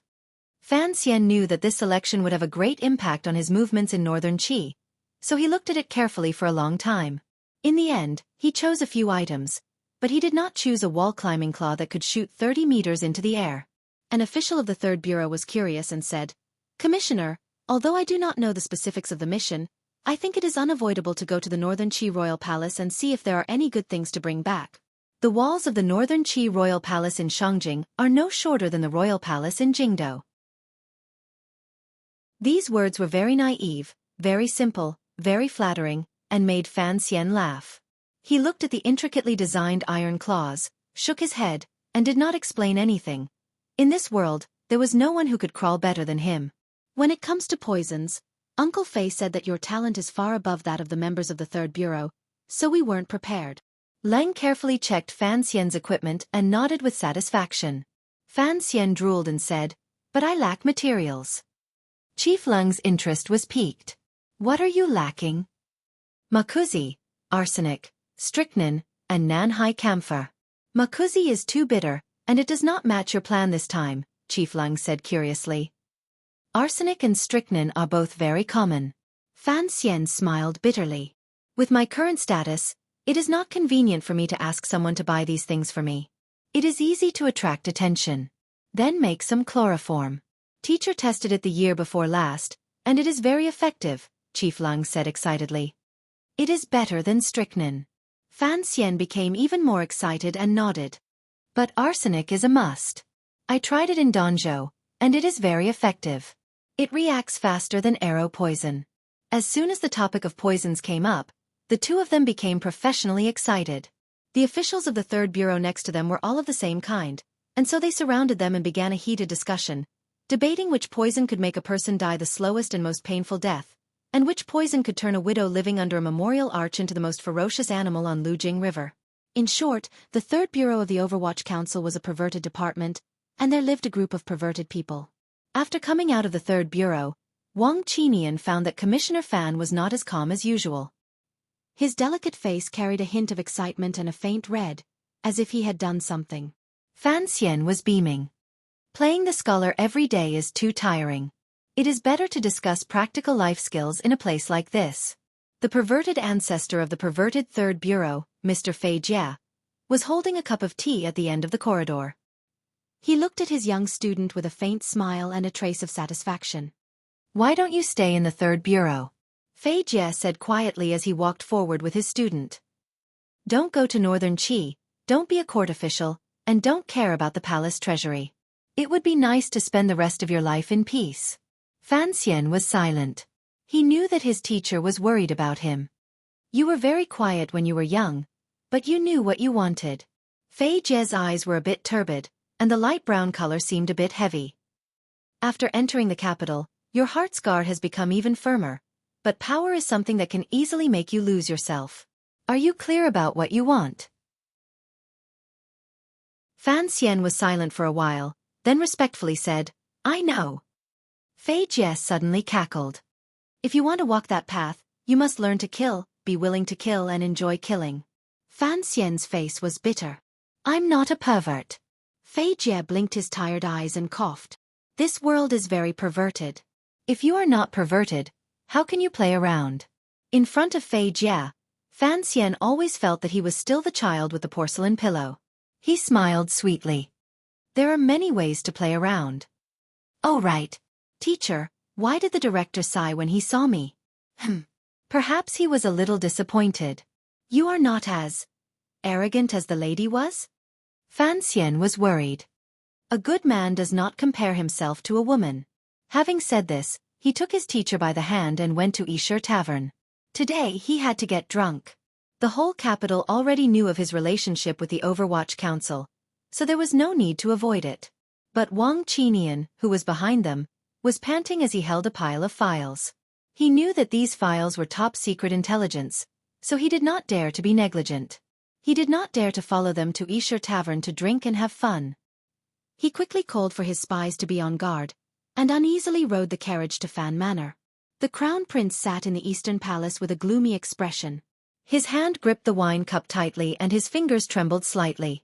A moment later, he spat out a sentence from between his teeth. Why do the women in the palace never learn to be content? Xian Shaoqing of Taichung Temple did not dare to interrupt. He knew that the Crown Prince was in a particularly bad mood today. Everything that had happened in the past few days had made the entire Eastern Palace angry and angry. Even the usually gentle Grand Tutor had lost his temper a few times. First, it was the spring examination scandal. In fact, the Eastern Palace had suffered the least in this scandal. Of the dozen or so officials who had been arrested, only a few truly belonged to the Eastern Palace.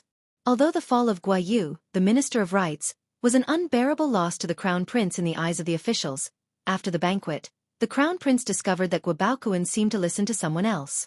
Gradually, he realized that the Gua family was actually on the eldest princess's side. So when Fan Xian brought down Guayu, the Crown Prince was not angry. On the contrary, he felt somewhat gratified. No one expected that Sir Fan Jr. was the commissioner of the Overwatch Council. Xian Chiwu frowned slightly. He had drunk with Fan Xian many times, but he had never imagined that the gentle Fan Xian was actually a high-ranking member of the Secret Service. Crown Prince Li Chengqian shook his head. The gloominess on his face did not fade. Fan Xian is a sensible man. He exposed the scandal mainly because of his duty.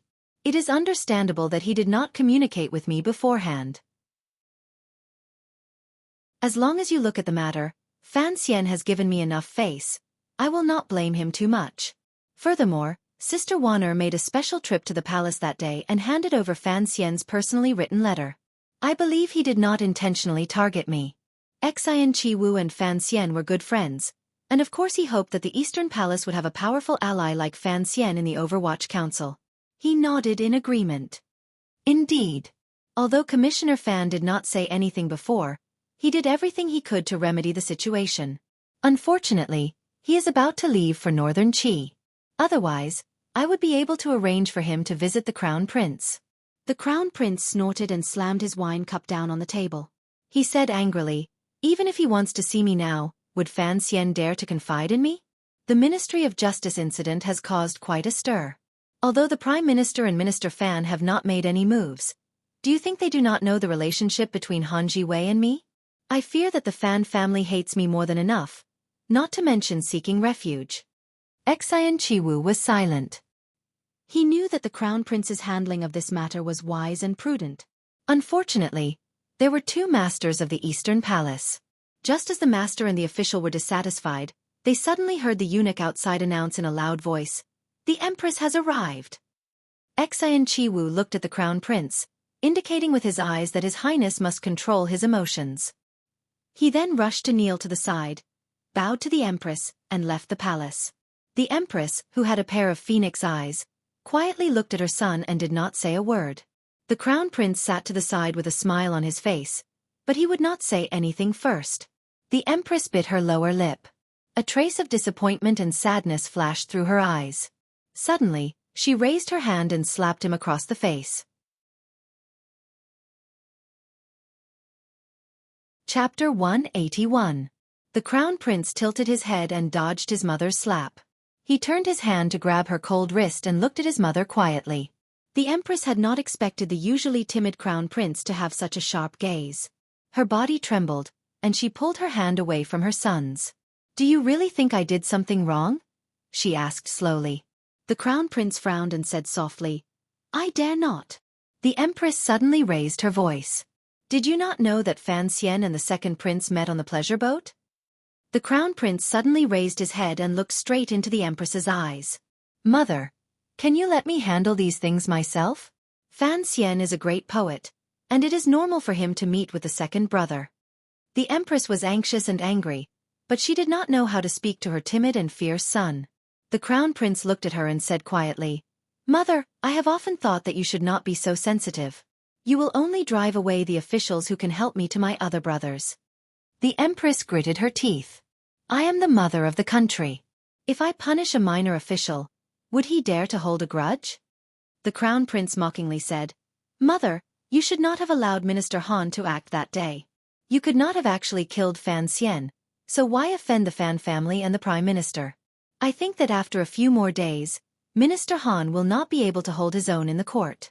There are not many officials in the court who are willing to be close to the Eastern Palace, and yet you insisted on cutting off a finger. I really do not know what you were thinking." The Empress frowned. Han Jiwei is the current minister of the court, and he was investigating the case according to the law. What could the Prime Minister and Fan Jian do? With the Eastern Palace protecting him, I think His Majesty will have to give you some face. Do not forget, Fan Xian is the Commissioner of the Overwatch Council, and Father has always admired him. The Crown Prince sighed and shook his head. Han Jiwei has offended too many powerful people this time. You must know that it was Father who wanted to clean up the exam grounds. I cannot protect him. The Empress laughed coldly. Do not forget that Fan Xian has also offended many officials in the capital.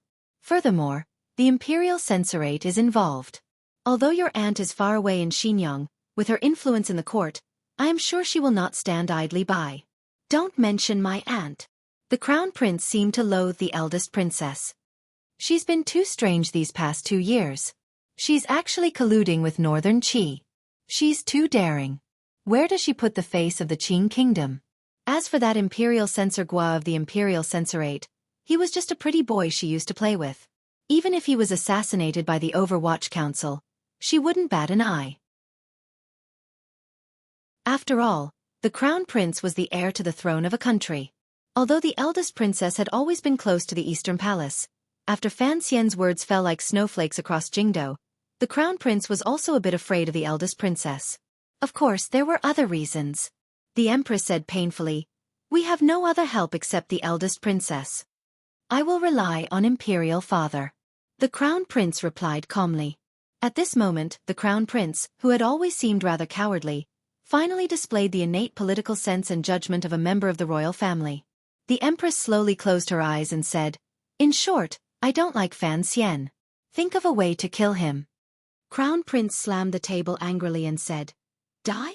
Have you forgotten that Fan Xian is Chen Er's husband? You mustn't listen to my aunt all the time. That woman is mad. Do you know that? Do you also want to become mad and be chased out of the royal palace?" The empress was so angry that her entire body trembled. Pointing at the crown prince's nose, she said in a trembling voice, "What do you know? What do you know? What do you know? What do you know?" Perhaps the crown prince's words had touched the empress's old wounds. In her anger, she said, "What do you know?" 4 times in a row. The eunuchs and serving girls had long hidden far away. In the eastern palace, there were only the mother and son. After a very long silence, the empress stood. However, her body seemed a bit weak and swayed. The crown prince quickly rose to support her and helplessly asked for forgiveness. The empress looked at her son with incomparable misery. There were already wrinkles at the sides of her beautiful almond-shaped eyes. Faintly, she said, "Throughout the dynasties and dynasties, the crown prince has always been the most difficult position to sit in. You have to guard your front and back. There is no one at home.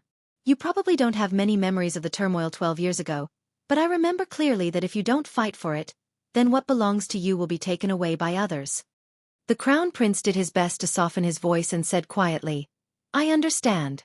Mother, go back to the palace to rest." The empress shook her head. You don't understand.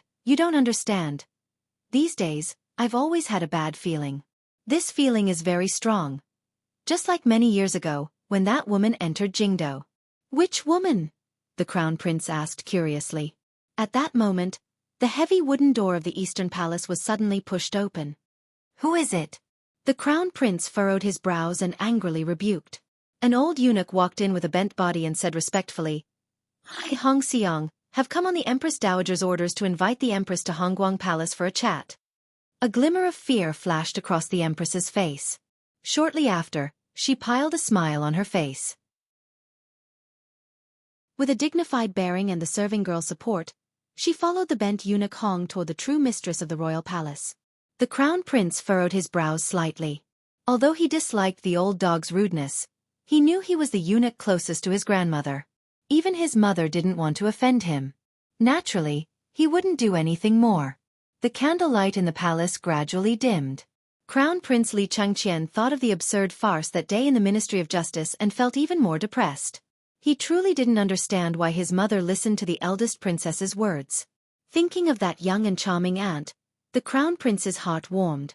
His face was ashamed and slightly terrified. However, his eyes gradually revealed lust. He flicked his sleeves and walked toward the back of the hall. A moment later, there was a burst of almost inaudible moaning. A palace maid was tossing and turning under his body, begging for pleasure. The crown prince had completely lifted the woman's palace gown to her neck and face, covering her face, only revealing her white and full chest. As he forcefully penetrated, he panted heavily. He thought to himself, why are all the gentle and charming women in the world unwilling to lie obediently in bed and insist on showing off their stupid methods? Spring had come, the flowers were in bloom, and the birds were chirping. Yang Wanli and the other 3 newly promoted officials went to Fan Manor again, wanting to bathe in the spring breeze of Sir Fan Jr. Unexpectedly, Sir Fan Jr. was still not in the manor. What gave Ho Ji-chang even more of a headache was that he had received news that Sir Fan Jr. was currently on a mission and would be leaving for Northern Qi the next day. The second-ranked Jinshi did not enter the Hanlin Academy.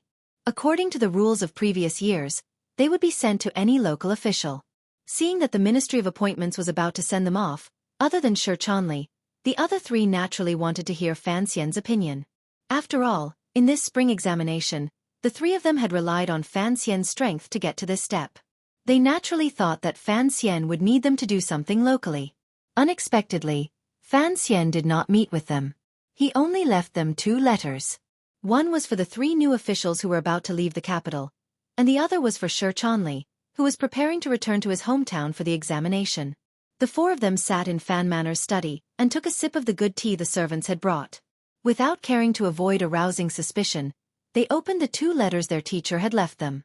One of the letters was for Xueqi and the other 2 scholars. It was a blank piece of paper with only 2 simple sentences written on it.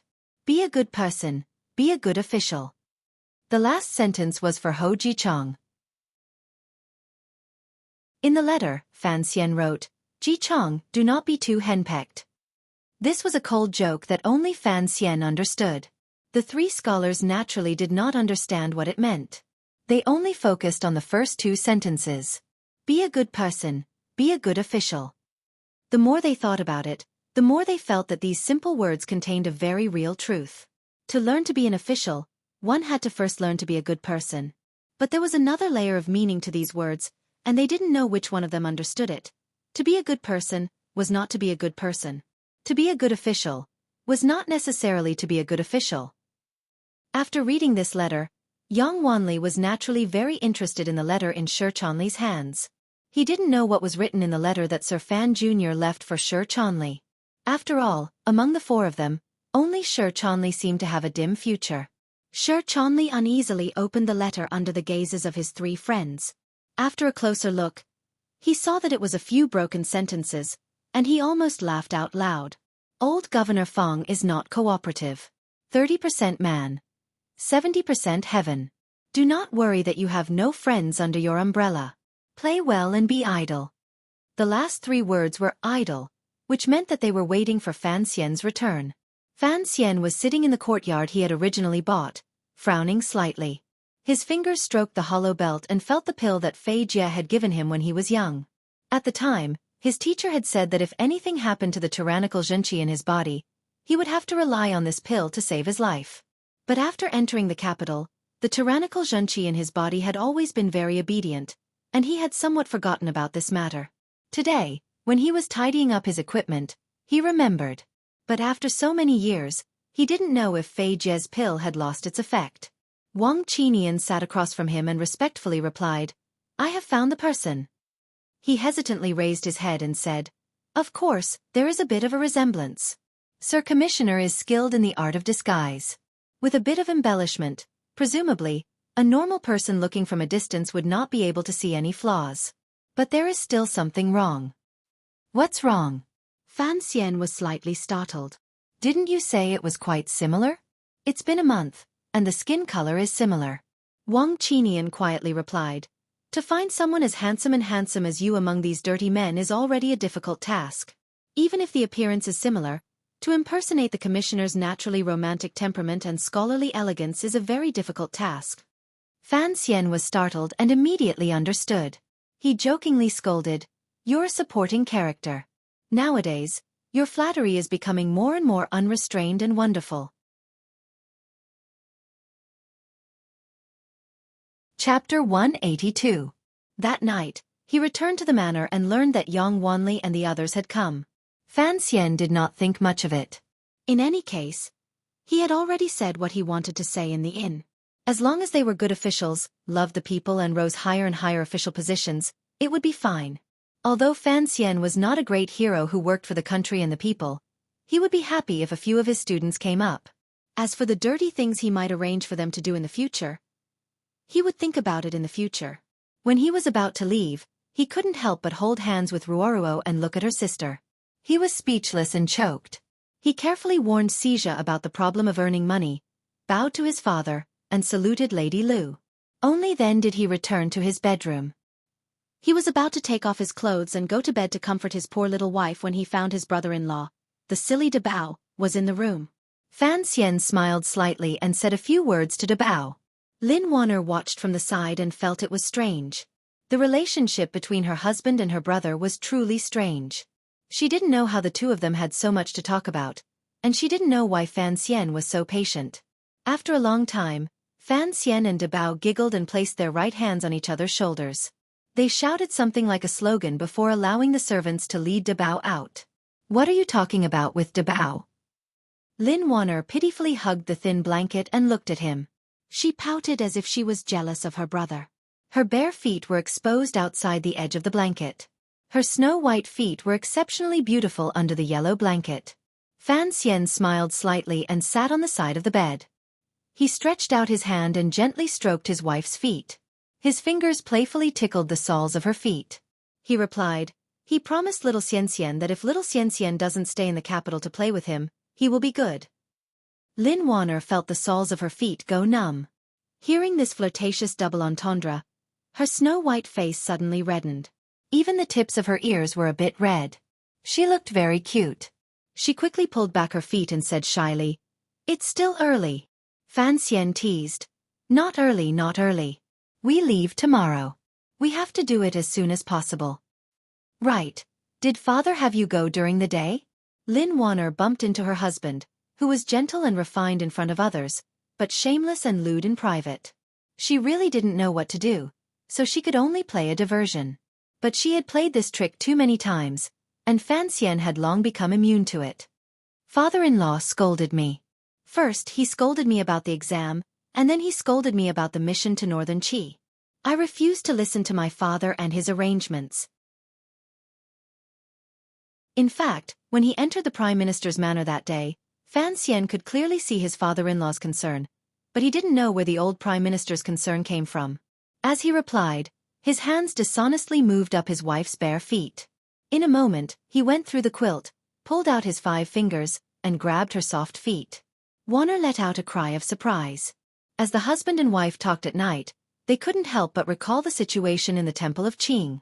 Just as the sweetness was like a date, Fan Xian's heart thumped. He thought of Ku He, the great grandmaster of Northern Qi. He thought of the illusory temple. For some reason, his heart gradually grew heavy. Feeling his strangeness, Lin Wanner propped herself up and lazily rested her head on his chest. She smiled and said, "You are leaving tomorrow. What are you thinking about?" Feeling his wife's hair slide across his bare chest, he felt a slight itch. Fan Xian smiled and chased all those useless things out of his mind. His shifty eyes rolled around. His gaze passed through his wife's black hair and the color of the night and landed greedily on Wanner's mostly exposed chest. Wanner looked into his eyes, and felt that her husband's clear eyes seemed to speak. His gentle gaze was purer than most girls'. One moment it seemed to say that he was thinking of her, and the next moment it seemed to say that he couldn't bear to leave, and the next moment it seemed to say that he would come back soon. Wait, why did it seem like he was saying something very vulgar? She followed Fan Xian's gaze and found that her undergarments had long since slipped down to her waist. Her upper body was completely bare. She was extremely embarrassed, and with a soft cry, she quickly burrowed into the thin quilt. There was nothing else to look at. Fan Xian was angry at Wang Dong. He pretended to be angry and said, "You are an old married couple. Why are you still hiding?" Half of Lin Wanner's face peeked out from the thin quilt. She looked at her husband timidly, but there was a bashful smile in her watery eyes. Her covered lips whispered something. Fan Xian didn't understand. Lin Wanner's bare, white feet kicked lightly on the bed. She poked her face out of the thin blanket again, revealing her soft, tender lips. A lock of black hair fell on the side of her lips. She said shyly, "Didn't you say in the past to maintain that sense of mystery?" Fan Xian had long since been stunned by this sexy scene. How could he still maintain a sense of mystery at this time? Only a ghost would have a sense of mystery. He lifted the blanket, pulled his wife's soft body into his arms, and went with her to Mount Wu to view the scenery. After a long time, when the wind and rain had stopped and everyone was tired, Lin Wanner opened her lake-like eyes and said sleepily, "We have to come back soon." Fan Xian half closed his eyes. There was a trace of a satisfied smile at the corners of his lips. His fingers tangled with his wife's hair. In a quiet voice he said, "Don't worry, my luck in this life has been off the charts. Everything has been smooth sailing and nothing has happened." The next day, outside the Overwatch Council prison, the head of the prison that Fan Xian had seen once before, one of the former heads of the Overwatch Council, stood expressionlessly outside the iron gate. Fan Xian narrowed his eyes and looked at the former head of the 7th Bureau. He was shocked to find that there was a trace of unease in his eyes. The surroundings had long been filled with Overwatch Council spies and swordsmen of the 6th Bureau. A few carriages were parked outside the gate. Fan Xian stood about 10 steps away from the carriages. He found that all of his colleagues in the Overwatch Council seemed unreasonably nervous. These carriages were all specially made. The walls of the carriages were lined with iron plates. Perhaps the horses were tired or nervous, but they kept snorting. In such a tense atmosphere, Fan Xian couldn't help but frown. He thought of the rumors about the important figure who was about to be transferred out of prison. Xiao En, the head of Northern Wei's spies. Back in the day, he had countless riders under his command. He swept across the world, planting spies in every country. He was an expert at manipulating people's minds, and was skilled at using poison. He had toppled the royal families of many small countries, and the number of people who had died at his hands, directly or indirectly, was enough to form a mountain of bones. Most frightening of all was that this once illustrious head of spies had an extremely brilliant mind and methods. Who knew how many times he had evaded assassination attempts from enemy countries? Back in the day, the king of Wei most relied on civil official Zhuang Mohan, and the military official he most relied on was Zhang Qingfeng. But the true pillar of the country was Xiao En, who had always been hidden in the shadows. At that time, the world was in chaos, and it was thanks to Xiaoen's ruthlessness that he had eliminated some of the countries surrounding the kingdom of Qing.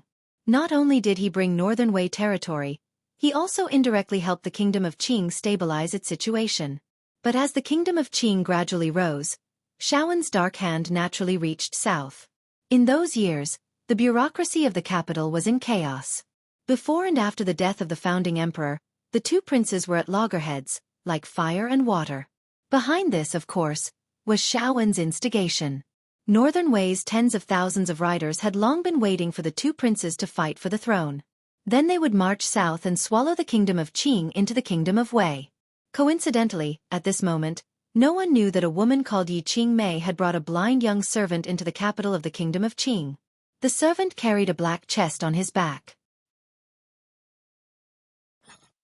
Thus, the two princes died mysteriously. Now that His Majesty's father, the previously peaceful Prince Cheng, had ascended to the throne, the kingdom of Qing did not suffer any real losses. The capital gradually settled down, and Northern Wei lost its best opportunity to invade. It was at this time that a man called Chen Pingping gradually appeared on the stage of history. Chen Pingping had originally been a servant in King Cheng's manor, but for some reason, he had gained the trust of King Cheng's crown prince, and had followed him his entire life. And when the Overwatch Council, a strange and unconventional organization, was established, Chen Pingping became the head of the council, and remained so until today.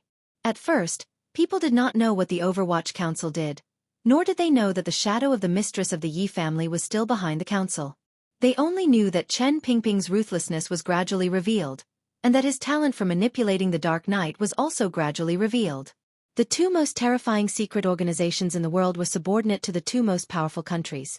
As the situation between Northern Wei and the Kingdom of Qing grew more and more tense, they began to secretly attack each other. One year, the Kingdom of Qing finally took the risk of carrying out its first northern expedition. This action of smashing a rock with an egg finally failed miserably in front of Northern Wei, the most powerful country in the world.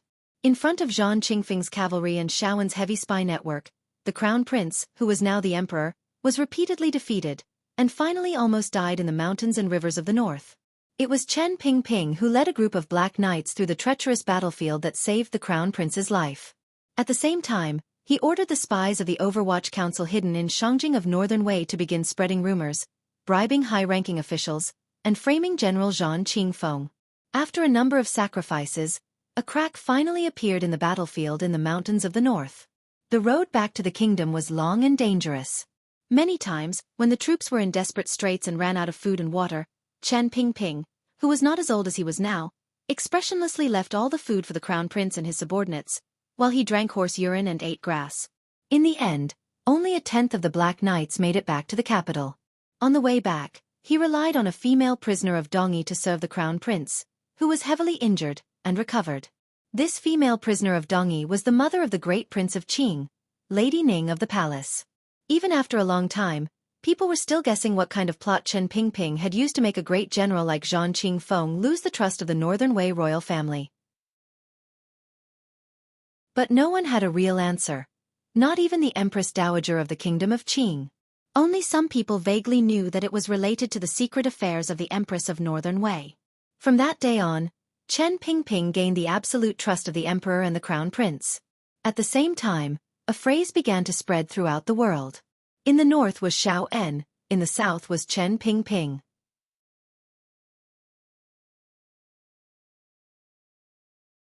Chapter 183. The heavy iron door was slowly pulled open. The well-oiled mechanism did not creak, but this silent pressure made the people of the Overwatch Council, who were guarding the door, feel nervous. Fan Xian lowered his head slightly, and his left eyelid twitched. He felt a faint chill coming from behind the iron door. It seemed that this man, who should have been in his 70s or 80s, who should have lived only in the pages of history, after being imprisoned for 20 years, still exuded the aura of a secret agent. The sound of the iron chains dragging across the stone floor was somewhat ear-piercing. The sound grew louder and louder, indicating that the man inside was getting closer and closer to the iron door. Fan Xian raised his head and looked calmly at the iron door.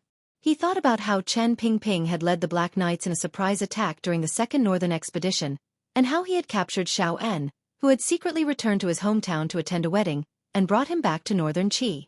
But because of this, Chen Pingping's legs were crippled. This Xiao En was truly a powerful man. After Xiao En was captured by the Kingdom of Qing, the Kingdom of Qing went on another northern expedition. After 3 northern expeditions, the once insufferably powerful Northern Wei was beaten to the brink of death. In the end, it split into countless smaller countries. Directly inheriting Northern Wei's power and most of its territory was the Northern Wei Jidushi, the Zhan family, who established the country as Qi. This was the origin of the Kingdom of Northern Qi. Back then, General Zhan Qingfeng had been demoted for no reason, and Northern Wei had fallen apart. In the end, it was the Zhan family who had emerged from this terrible mess. This was truly a strange thing. The spring sun shone gently through the tall trees outside the prison and onto the iron door, leaving mottled marks on the door. At the same time, it lightly imprinted itself on the old man's face. The sound of the iron chains dragging across the floor suddenly stopped, and an old sigh rang out. Outside the iron door, the 4 swordsmen of the 6th Bureau of the Overwatch Council gripped their ropes tightly, as if they were facing a great enemy. They were far away from the shackles, and there was a man in the shackles. His hair was a mess, and his wrists and feet were shackled with steel, but his clothes were very clean. That old sigh came from the wrinkled lips under the disheveled hair.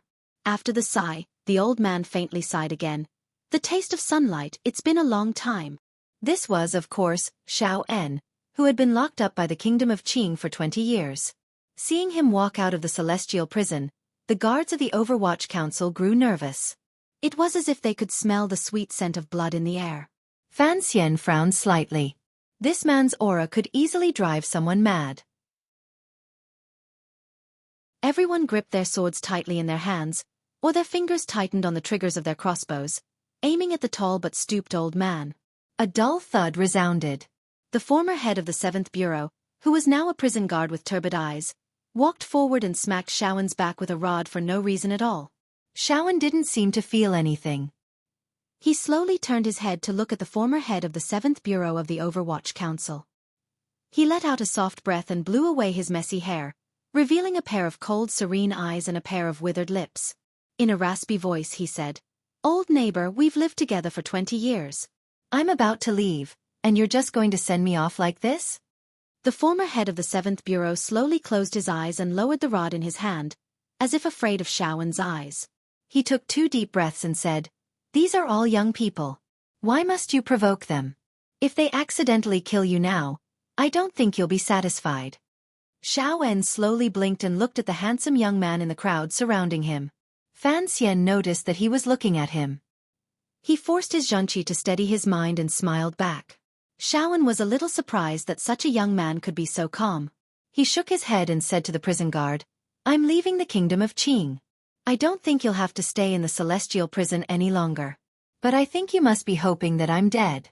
Otherwise, I'll find a way to make you pay me back for the 20 years we've been together."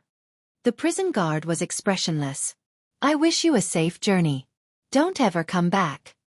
Xiaowen laughed hoarsely. "I'll definitely come back."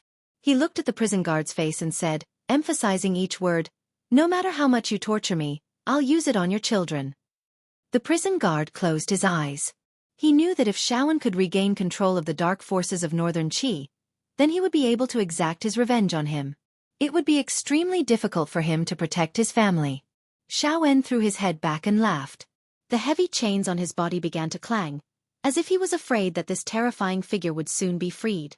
The people of the Overwatch Council were incredibly nervous. Only Fan Xian, hearing the hatred in his opponent's laughter, felt slightly nervous and narrowed his eyes. He still didn't understand why the eldest princess was playing this game. The air outside the Overwatch Council's prison was incredibly tense. It was as if there was a faint bloody light emanating from the man in the shackles. At that moment, there was a creaking sound, and the ordinary black wheelchair slowly approached the shackles. Fei Jie was pushing the wheelchair, and Chen Pingping was sitting in it. The wheelchair didn't make a loud sound, but it was like a bell that shook everyone out of their nervousness. Everyone saw that the director had arrived, and for some reason, they all let out a collective sigh of relief. They were nervous facing Xueqi, because they didn't know what this legendary figure would do once he was released from prison. Chen Pingping's arrival put everyone at ease, because all the officials of the Overwatch Council deeply believed that as long as Director Chen was here, Xueqi could not rebel. Chen Pingping slowly raised his head and looked at the old acquaintance in the shackles. "What are you laughing at?" His voice carried a trace of disdain, and a trace of amusement. Xueqi, with his head full of disheveled hair, looked at Chen Pingping in the wheelchair, and suddenly said, "I'm laughing at the fact that your legs were destroyed by my hands." Chen Pingping smiled and shook his head. "I thought you were laughing at your tragic life. You've been locked up by me for 20 years. What else do you need to say? I'm the victor, and you're the loser. This is a fact that history has long determined, and you will never be able to change it." Xueqi roared, and his white hair flew back like swords. In his rage, he took 2 steps forward, and the chains shook violently. The 4 swordsmen of the 6th Bureau, who were holding the shackles, exerted all their strength to hold him back. The 2 forces clashed, and a cloud of dust rose in front of the prison. Chen Pingping, however, was not nervous at all. He looked at him with pity. "You're already so old. How can you still be so angry?" Xueqi suddenly closed his eyes and faced the sky. After a long time, he opened them again, and a cold light shone from them. "Chen Pingping, do you really dare to let me go back to the north?" Chen Pingping smiled. "Go back and enjoy your retirement. Behave yourself. I'm also old now, and I can't be bothered to go so far to catch you." Xueqi's voice was as sharp as a knife, and his aged voice was like the rust on a knife. It scraped against everyone's ears. "My son died by your hand at the wedding. I don't think you'll ever have the chance to catch me again." Chen Pingping waved his hand, and Fan Xian walked over with a smile on his face.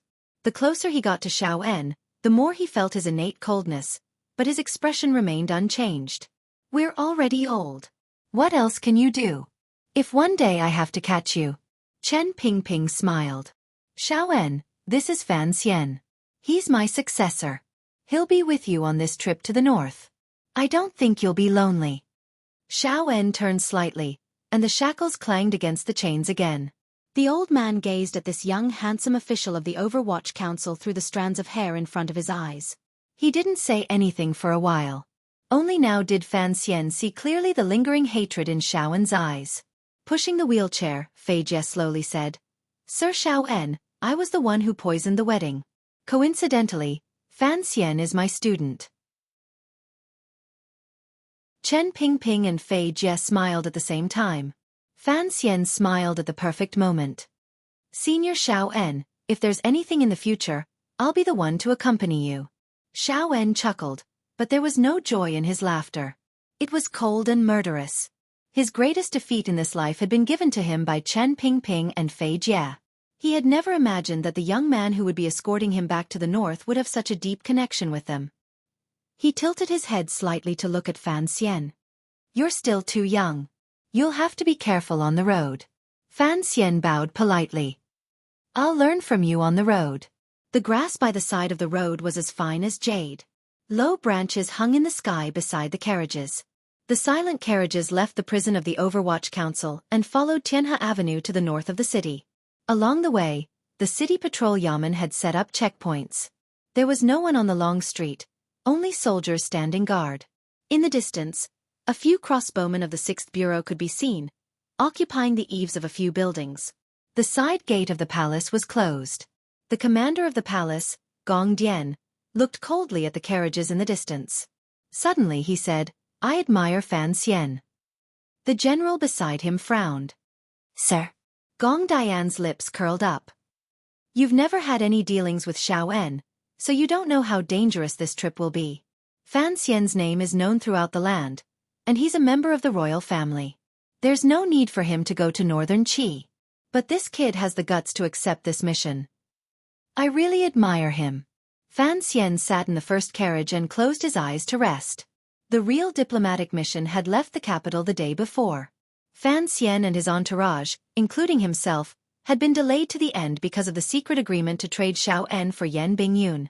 Last night, he had prevented his family from seeing him off. His entire mind was focused on this mission. Fan Xian seemed to be falling asleep with the rise and fall of the carriage, but he was thinking about many things. Aside from Xiao, Sea Lily's plan for the House of Red Sleeves was also very tricky. Only now did he remember that the gentlewoman he had spent a night with was in the carriage behind him. He couldn't help but be slightly startled. At that moment, the carriage jolted. He knew that the carriage had rolled over the stone ridge at the north gate of the capital.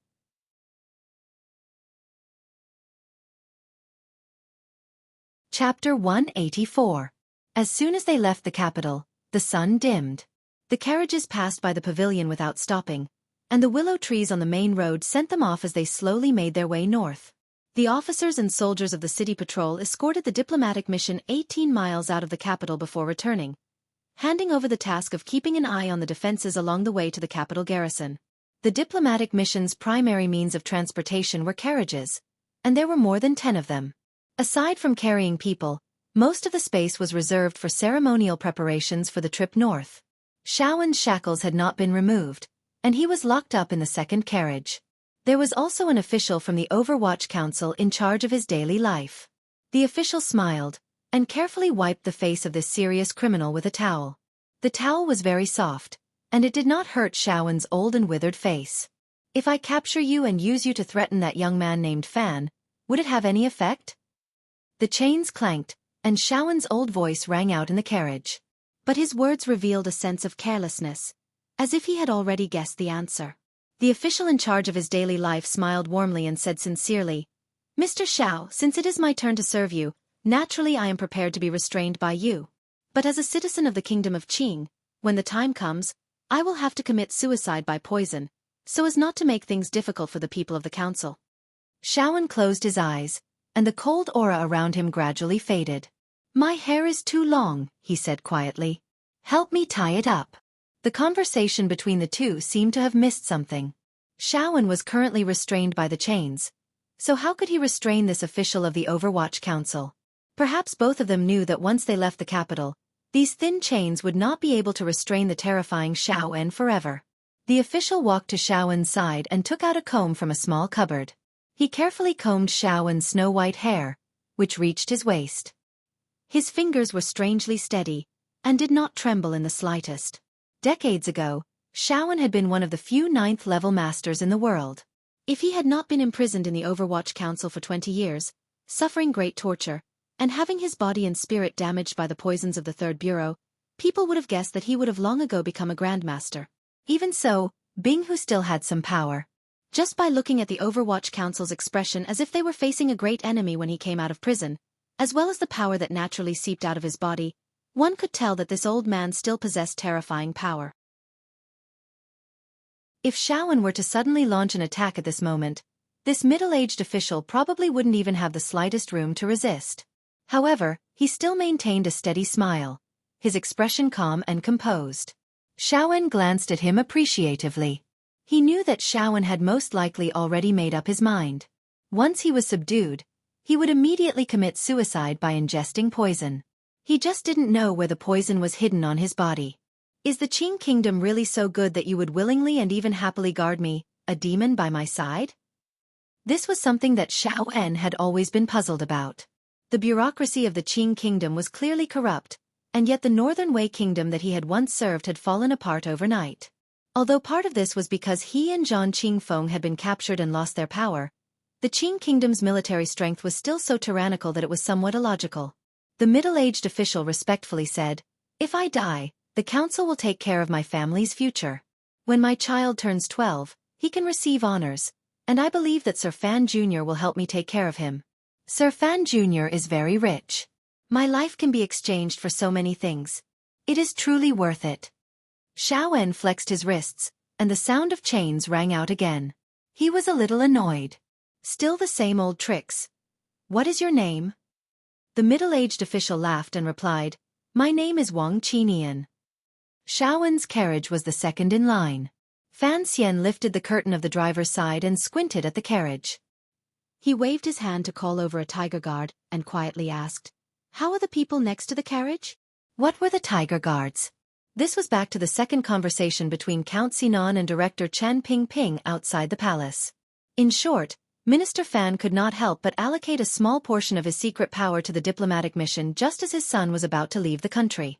These tiger guards were all extremely powerful. Although they could not compare to the 6th Bureau of the Overwatch Council in terms of killing, and could not compare to the 5th Bureau in terms of collective fighting power, these tiger guards were all carefully selected individuals. There was no need to doubt their loyalty to their master, and there was an indescribable fierceness about them. Of course, Fan Xian could vaguely guess that these tiger guards were actually controlled by his father on behalf of the emperor. Perhaps they also served to keep the Overwatch Council in check. But the power that kept the Overwatch Council in check was clearly not limited to the tiger guards. For Count Sinan to send these 7 tiger guards to accompany his son north, he must have received permission from the palace. Beside the first carriage was the leader of the tiger guards, surnamed Gao Da. He respectfully replied, "Rest assured, young master. Although there are no people from the 6th Bureau, we can guarantee our safety." Because these tiger guards were nominally Minister Fan's private armed forces, he addressed Fan Xian as young master rather than sir. But Fan Xian still felt it was a little strange, and he smiled. The soldiers of the Jingdo garrison surrounded and protected this strange diplomatic mission as they slowly advanced north. The armored soldiers were a little silent. After all, this was an idle mission. But the generals who knew the inside story were a little uncomfortable. Their silence represented a kind of humiliation. For more than a decade, the reigning emperor had led the armies of the Kingdom of Qing on expeditions to the east and to the west. They had never suffered a single defeat, and the Kingdom of Qing's army had long since become accustomed to victory. Last year, in what was defined as an impulsive border war, the Kingdom of Qing was still the victor. But no one could have imagined that the victorious Kingdom of Qing would be forced to make such a huge concession because of some very despicable matter. Sending Xiao back north with both hands. The rumors that Fan Xian had spread throughout the capital had long since spread to every corner of the world. So these generals also knew of the sinister role that the eldest princess had played in this matter. The military's dissatisfaction with the royal family seemed to be concentrated on that beautiful and crazy royal woman.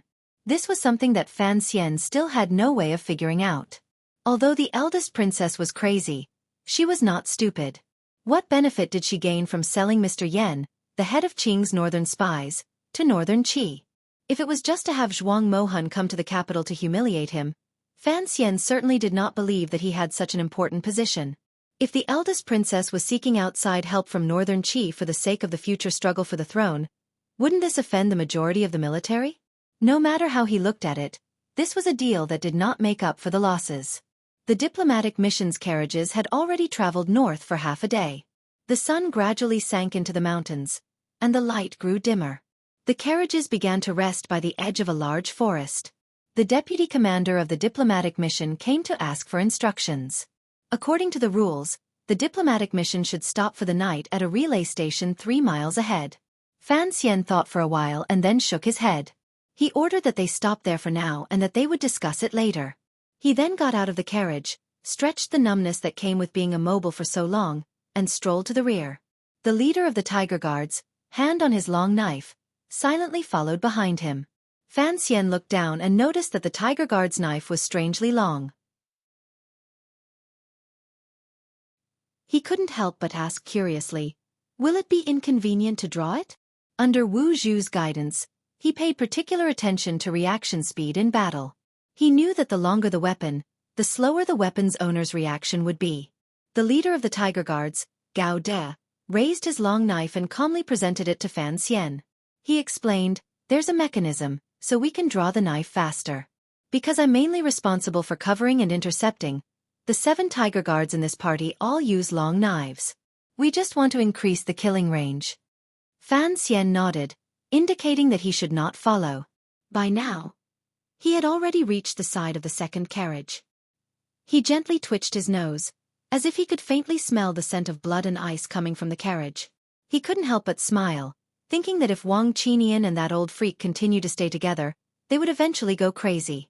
Sure enough, as soon as he saw Fan Xian enter the carriage, Wang Qinian stood at the door of the carriage with a pained expression. "Sir, when can I rest?" "Wait for another 2 days." Fan Xian smiled and patted his shoulder. "Has Xiaowen made any strange moves?" Wang Qinian shook his head and calmly recounted Xiaowen's every move for the past half an hour to Sir Fan. Fan Xian listened calmly. He knew that Wang Qinian's words would certainly fall into Xiaowen's ears, but he was not worried. After a while he quietly said, "I'll go in and take a look." "It's dangerous." Wang Qinian shook his head disapprovingly. A sick tiger is still a tiger. Although Xiaowen is not as strong as he was once a 9th-level fighter. "If you're not careful and he captures you, what should we do?" Fan Xian replied, "Don't worry. Xiaowen is not an idiot. We're only a few miles from the capital. If he tries anything strange at this time, he'll be seeking his own death." Of course, he knew of Xiaowen's terrifying power. What did a 9th-level fighter mean? He only had to think of the time when he had snuck into the palace at night, and Yan Xiaoyi's arrow, which seemed to come from beyond the heavens, to understand. "And we'll be traveling together for a long time. Am I not going to see him?" Fan Xian laughed. In the gloomy carriage, Xiaowen's face was gloomy. His white hair had long since been tied up. Fan Xian held the small box he was carrying. He lifted the curtain and entered with a smile. "Mr. Xiao, we're going to northern Qi's Shangjing. It's a long way. Let's get some food and water first." Xiaowen slowly opened his eyes, and a cold light flashed in them. He smiled. "Thank you for your hard work, Sir Fan." Fan Xian did not seem to fear Xiaowen's methods at all.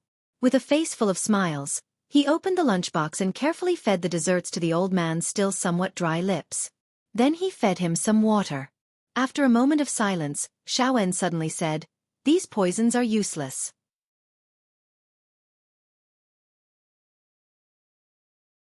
Chapter 185. Naturally, the pastries contained Fan Xian's meticulous concoctions. They were essential for every household, and on this trip to the north, he could not afford to miss out on some good poison. Given Xiaowen's status, he would not resort to trickery. Seeing that Xiaowen had seen through him, Fan Xian smiled bitterly. "I believe that this powder has no smell at all. How did Mr. Xiaowen detect it?" Xiaowen looked at him, then slowly closed his eyes. "You are Fei Jie's student. No matter how you try to come up with your own ideas, you cannot escape Fei Jie's domain. In your prison, I ate Fei Jie's poisons for more than 10 years. He and Chen Pingping could not bear to kill me, so they could only use these poisons to damage my meridians. If it were you, eating pastry from a stall for more than 10 years, and suddenly one day, the old master of the stall takes in a new disciple and makes another pastry, although it is made to taste like scallion oil, I think you would still be able to taste that it is from that stall." Deep in Fan Xian's heart he sighed and said, "It's probably because the amount of flour and water at each stall is different." "Yes." Xiaowen smiled, but his smile was chilling. "It is the same with poisons. For an old man like me, the taste of poisons is no longer about the taste, but the texture." Fan Xian opened his mouth, wanting to say something. In the end, he just smiled and sighed. "What kind of realm is this?" "This is the realm of eating poisons as if they were rice." Since Xiaowen could taste the poison in the pastries, and still ate them calmly, the poison must have had no effect. Fan Xian continued with a smile. "There are 3 great masters of poisons in the world. My teacher is one, and the other is dead. I almost forgot that Mr. Xiaowen was one of the 3. You have overestimated yourself." Xiaowen flexed his wrists, and the chains clanked as Fan Xian delivered fresh water into his hands. After finishing the bowl of water, Xiaowen suddenly closed his eyes and smiled. "What if I have to go to the toilet?" "There is a toilet in the carriage." The sun is good outside. The sun has already set. It is good to see the night sky of the kingdom of Qing. The night is cold and the dew is heavy. Sir, you are old. You should stay in the carriage and rest. Of the two, one old and one young, one closed his eyes and spoke softly, while the other responded with a smile. Xueqi opened his eyes and said calmly, I've been in prison for many years, and I've only seen a sliver of sunlight at the gate. Master Fan, would you allow me to go out and have a look? Fan Xian shook his head firmly, but a smile still hung on his face. It's very dangerous. I'm not dangerous, Sean said gently. Since you have already reached an agreement with the North, anyone with the slightest bit of intelligence would know that following the diplomatic mission safely is the wisest choice for me. Fan Xian replied calmly, Mr. Xiao, before leaving the capital, the security of the diplomatic mission is the responsibility of the capital garrison. I think you should be able to guess why the kingdom of Qing is willing to return you to northern Qi. This is a very humiliating matter, so I am very worried that if you really do get off the carriage with your hands and feet shackled, many arrows might suddenly fly from afar and turn you into a porcupine. Xueqi knew that the words of this young man from the enemy kingdom were not false. He smiled and said, Don't you want to kill me? If I return to the north within 3 years, I will certainly cause unbearable damage to your kingdom. Fan Xian shook his head. His handsome face was filled with confidence. I am not of the older generation, so I only have the respect of legends. I never thought that even if you returned to the north, you would still be able to summon wind and rain as you did in the past. Of course, if I could kill you, that would be the simplest way to deal with it. But in comparison, I value the safety of the bargaining chip I exchanged with you more. So rest assured, I will ensure your life, all the way to the capital of northern Qi, and hand you over to your friends. Xueqi was silent. Fan Xian smiled and said, Up until now, I am still unable to accurately determine how much power you currently have, so I will be very careful along the way.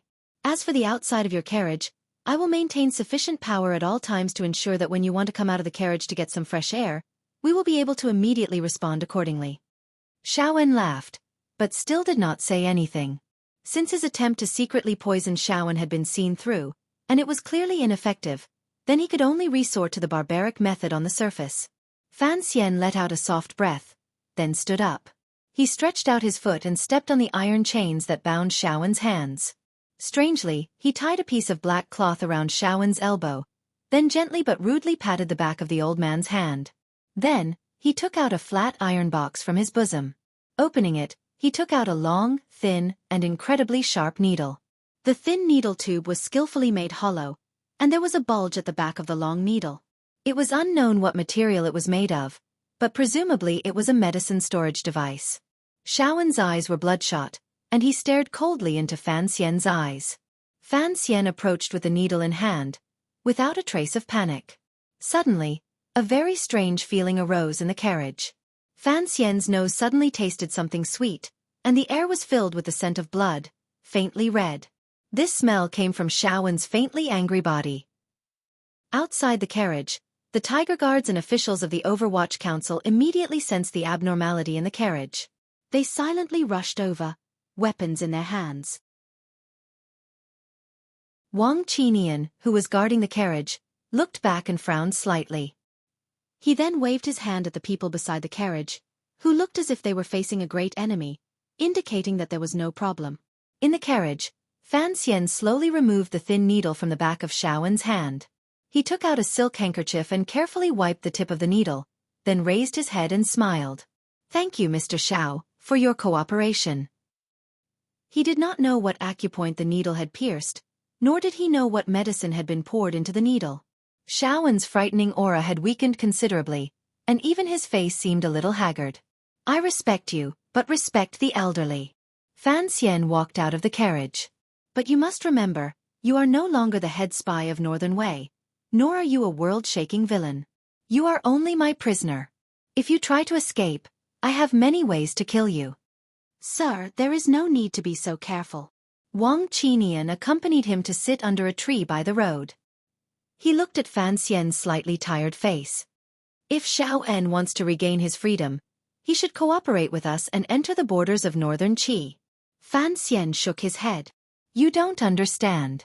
For someone like Xueqi, Even if he had been imprisoned for 10 or 20 years, so what? Look at his eyes. What is there other than hatred? There is also the frightening insight, and the burning ambition. If he only wants freedom, then he will cooperate with us. But if he wants more, then he will certainly find a way to escape. The Overwatch Council's prison keeps a close eye on him, so he doesn't have a sliver of a chance. However, on this long road to the north, he has too many opportunities. Thus, I have to think of all ways to weaken his fighting ability and desire to fight while ensuring his survival. Why would he want to escape? Because the regime in the north is not the northern way that he has served for many years, and was even imprisoned for. It is Northern Qi. Fan Xian smiled. Although the royal family of Northern Qi is the Zhan family, and Marshal Zhan Qingfeng was on good terms with Xiaoen, the dynasty has changed. Xiaoen has been imprisoned for so many years, and I don't know how the royal family of the north will treat him. If the royal family of Northern Qi feels that he still has value, then naturally they will treat him as an honored guest. But if there is no such benefit, think about it. If the royal family of Northern Qi goes crazy, will they allow a terrifying spy leader like Xiaoen to establish a foothold in Shangjing again? Then why is Northern Qi willing to trade Master Yan for Xiaoen? Because of two people. Fan Xian didn't go into detail. One is Zhuang Mohan, and the other. I guess it should be that famous northern general called Shang Shanhu. Sir, do you think that Xiaoen risked his life to escape because he doesn't trust the royal family of Northern Qi? Fan Xian thought of what Wu Zhu had said to him, and sighed faintly. People in our line of work don't trust anyone. As for Xiaoen, he must have other plans, but I can't guess what they are.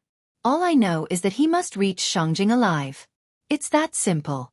Where will Xiaoen make his move? Before leaving the country. If he enters Northern Qi, then even if he escapes, it will still be Northern Qi's responsibility, Fan Xian said lightly. Since Xiaoen wants Northern Qi to recognize his position, he can't mess up this agreement, said Fan Xian lightly. He suddenly stood up and yelled, "Today we won't go to the relay station. We'll set up camp in the wilderness." His subordinates responded in unison, and went to organize the arrangements for setting up camp. Wang Qinian looked at Fan Xian with some doubt. Fan Xian shook his head. It's a bit of training and getting used to it. After leaving Cangzhou, there won't be any relay stations in the north that can be used. Taking advantage of the fact that we're not far from the capital, let your subordinates get used to the atmosphere as quickly as possible.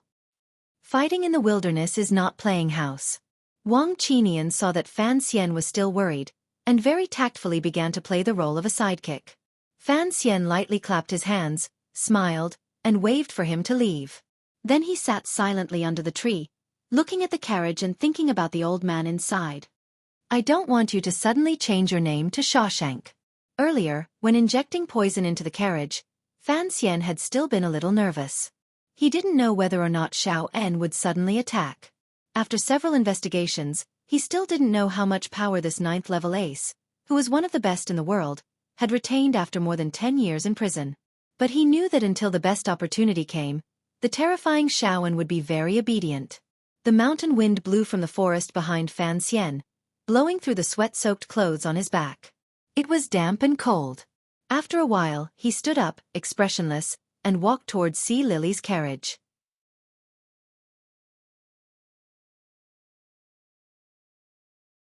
Chapter 186. Time can change many things, including a person's appearance and mental state, but there are exceptions. When Fan Xian stepped into Sea Lily's carriage, the first thing he saw was a slightly haggard, but still beautiful woman. Half a year in prison did not seem to have done any damage to the face of the most popular woman on Lujing River. Seeing Fan Xian enter, Sea Lily bowed slightly. Her eyes were slightly flustered, as if she did not know how to address him. It seemed that she was not prepared for this meeting. Fan Xian quietly looked at the girl's face. He found that her eyebrows were still soft like willow branches, and her black eyes were still moving. However, her lips had not been colored today, so they looked a little pale. When the two of them first met, Fan Xian was the illegitimate son of a nobleman who had just arrived in the capital. Sea Lily was already the most popular woman on Lujing River. That night, he caressed her crazily. Although he had not truly reached ecstasy, he had done all the most intimate things between a man and a woman. but he had not expected that Sea Lily was a spy planted in the Qing kingdom by Northern Qi. Through the second prince's invitation, she and Wu Bowen had set up a plan to assassinate Fan Xian. Fan Xian was lucky enough to escape that disaster. In the end, he entered the Overwatch Council, and now he had taken on the duty of returning Sea Lily to Northern Qi.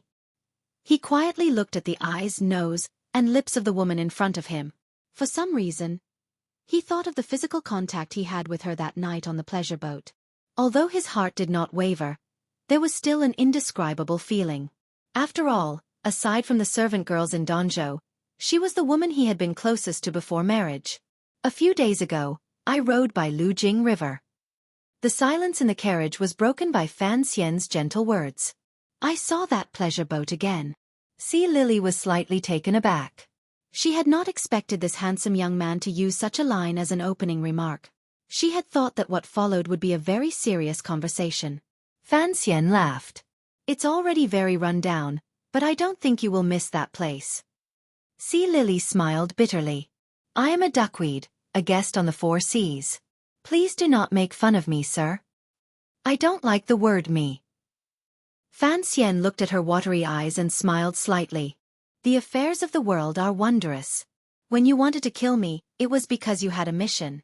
Although I won't forgive you, I won't hold any prejudice against you because of it. At the time in the Overwatch Council prison, I told you that as long as you gave up the mastermind, I would think of a way to let you live. However, I want to tell you clearly that I did not do anything to allow you to return to Northern Qi, so you don't need to thank me. Sea Lily raised her head in surprise. Her lips parted slightly, as if she wanted to say something. She couldn't understand this young man, who was sometimes pure and amiable, and sometimes cold and terrifying. Why did he say such things? From the day you left the prison, we've been colleagues. Fan Xian sat next to her and relaxed against the carriage. His nose picked up a faint fragrance, knowing that it was the girl's body fragrance. He enjoyed it a little and said, I don't know about the agreement between you and Chen Pingping, but since he believes you can be trusted, I will trust you. I hope you can trust me too, and that we can carry out the House of Red Sleeves plan. Sea Lily's hands clutched her lake green sleeves. She gently bit her lower lip, not knowing what to say. Give me a massage. I have to be on edge every day, not knowing when that old monster in the carriage will go berserk. It's a little stressful. Fan Xian wasn't lying. He really did look tired. Sea Lily made a sound of agreement and turned her body to the side. She knelt on the soft cushion of the seat and carefully placed her soft warm hands on Fan Xian's head. She slowly rubbed it. Fan Xian closed his eyes and enjoyed the comfortable feeling in his head. He enjoyed the slow touch of Sea Lily's fingers, and subconsciously sighed. What is it? Do you think it's too heavy? He didn't know what method Chen Pingping had used, but Sea Lily was no longer as desperate and determined as she had been in prison. Instead, she had returned to the way she had been on the pleasure boat, gentle and charming. Her soft voice slid across Fan Xian's heart. Fan Xian said gently, I was just thinking about how I tortured you. I was afraid I would break your beautiful little hands. Sea Lily's fingers, which had been rubbing Fan Xian's temples, paused. After a while she said quietly, It's not that easy to break someone's hands. Don't hold a grudge. That won't be good for our cooperation in Shangjing, Fan Xian said quietly. He didn't open his eyes. You wanted to kill me, and I only tortured you. No matter how you look at it, you owe me. Sea Lily bit her lower lip again. Her pearly white teeth pressed against her lips, creating a soul-stealing charm. A soft light flickered in her eyes. I owe you. You can take it back at any time. How? Like the first night? Fan Xian opened his eyes, full of mockery. Sea Lily stubbornly opened her eyes to meet his. After a long silence, she looked at this handsome young official. For some reason, she thought of the shameful incident that night on the pleasure boat. Her body felt soft and weak. She slowly leaned over, half leaning on Fan Xian's shoulder. Her fingers kept massaging him, and she said quietly, All women in this world have a hard life. I don't know how you intend to take it. That night on the pleasure boat, Fan Xian had used an aphrodisiac, so Sea Lily's reaction had been extremely strong, and she had remembered it to this day. Later in the prison, Fan Xian had mercilessly tortured her. Aside from her hatred, She also had a very strange feeling. Fan Xian felt a springy softness on his right shoulder. Without thinking, he knew it was Sea Lily's soft chest. He thought she was trying to seduce him, so he took a deep breath to calm his mind. Unexpectedly, he inhaled the faint fragrance of a young woman. His heart stirred. He turned his head and smiled. Where did that Sea Ling go? He's still locked up in the capital. Sea Lily's face showed no expression. It seemed that Sea Ling wasn't her real family. Fan Xian became more and more curious. What method had Chen Pingping used to make Sea Lily listen to the Overwatch Council? He thought for a moment, then frowned. You're not a pitiful person. At least, the young Emperor of Northern Qi still remembers you. Sea Lily furrowed her brows and sighed.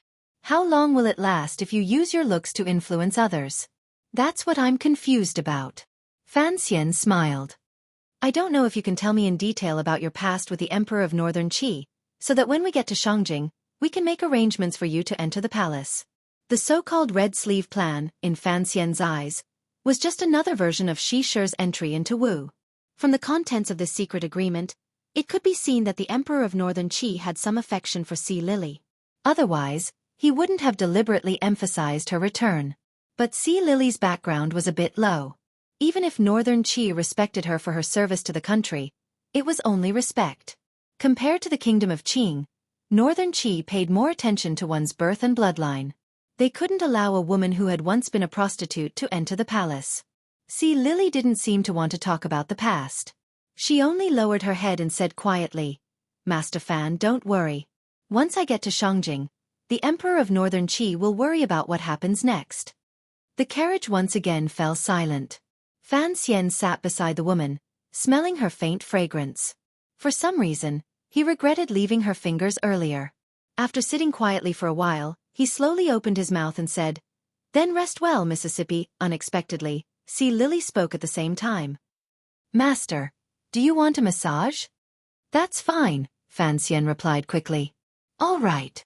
There was a trace of disappointment in Sea Lily's reply. It wasn't until this strange question and answer session was over that the atmosphere in the carriage became a bit strange. It was as if they had all vaguely sensed something. A wave of ambiguity began to brew, and the air gradually grew warmer. Sea Lily bit her lower lip again and knelt on the chair. She pressed down on Fan Xian's shoulders with both hands, secretly applying pressure. She thought to herself that she just didn't want to stay alone in the carriage, so she was willing to serve her enemy. Fan Xian smiled, feeling the soft body of the woman behind him. He thought to himself, not only does this woman not hold a grudge, but she's purposely trying to please me. Why? Could it be that she likes me? As soon as he made this guess, Fan Xian hurriedly slapped himself in the face. He warned himself that although he was Pan En, he wasn't someone who emitted the scent of an aphrodisiac. Why did he want to stay in Sea Lily's carriage? Fan Xian frowned, trying to find an answer to convince himself. Perhaps there was some unease in his heart about going to Northern Qi, or perhaps it was because Shaowen was too ugly, or perhaps he was nothing at all. He was a normal man, and Sea Lily was a beautiful woman whose naked body he had once touched. Wanting to stay with her was a very normal thing. Fan Xian didn't linger long in the land of tenderness. He considered himself a lustful man, but he was also a man of unswerving determination. He wouldn't be unable to extricate himself from the tenderness. He just let Sea Lily massage his body to get rid of some of his tiredness, and then he stepped out of the carriage. Wang Qinian went to greet him and accompanied him to the back of the envoy's carriage. He said quietly, Master, be careful of the eyes and ears around you. After all, Sea Lily will be given to the Emperor of Northern Qi. In the future, you will be staying in the carriage for so long. Let me clear the area first, lest any rumors spread to Shangjing and affect your future plans. Fan Xian knew that his confidant was thinking the wrong thing, but he didn't say anything. He just gently rubbed his temples.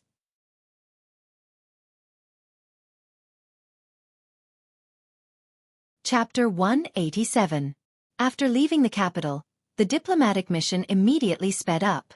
Along the way, they were no longer accompanied by the disdainful gazes of the garrison generals from afar.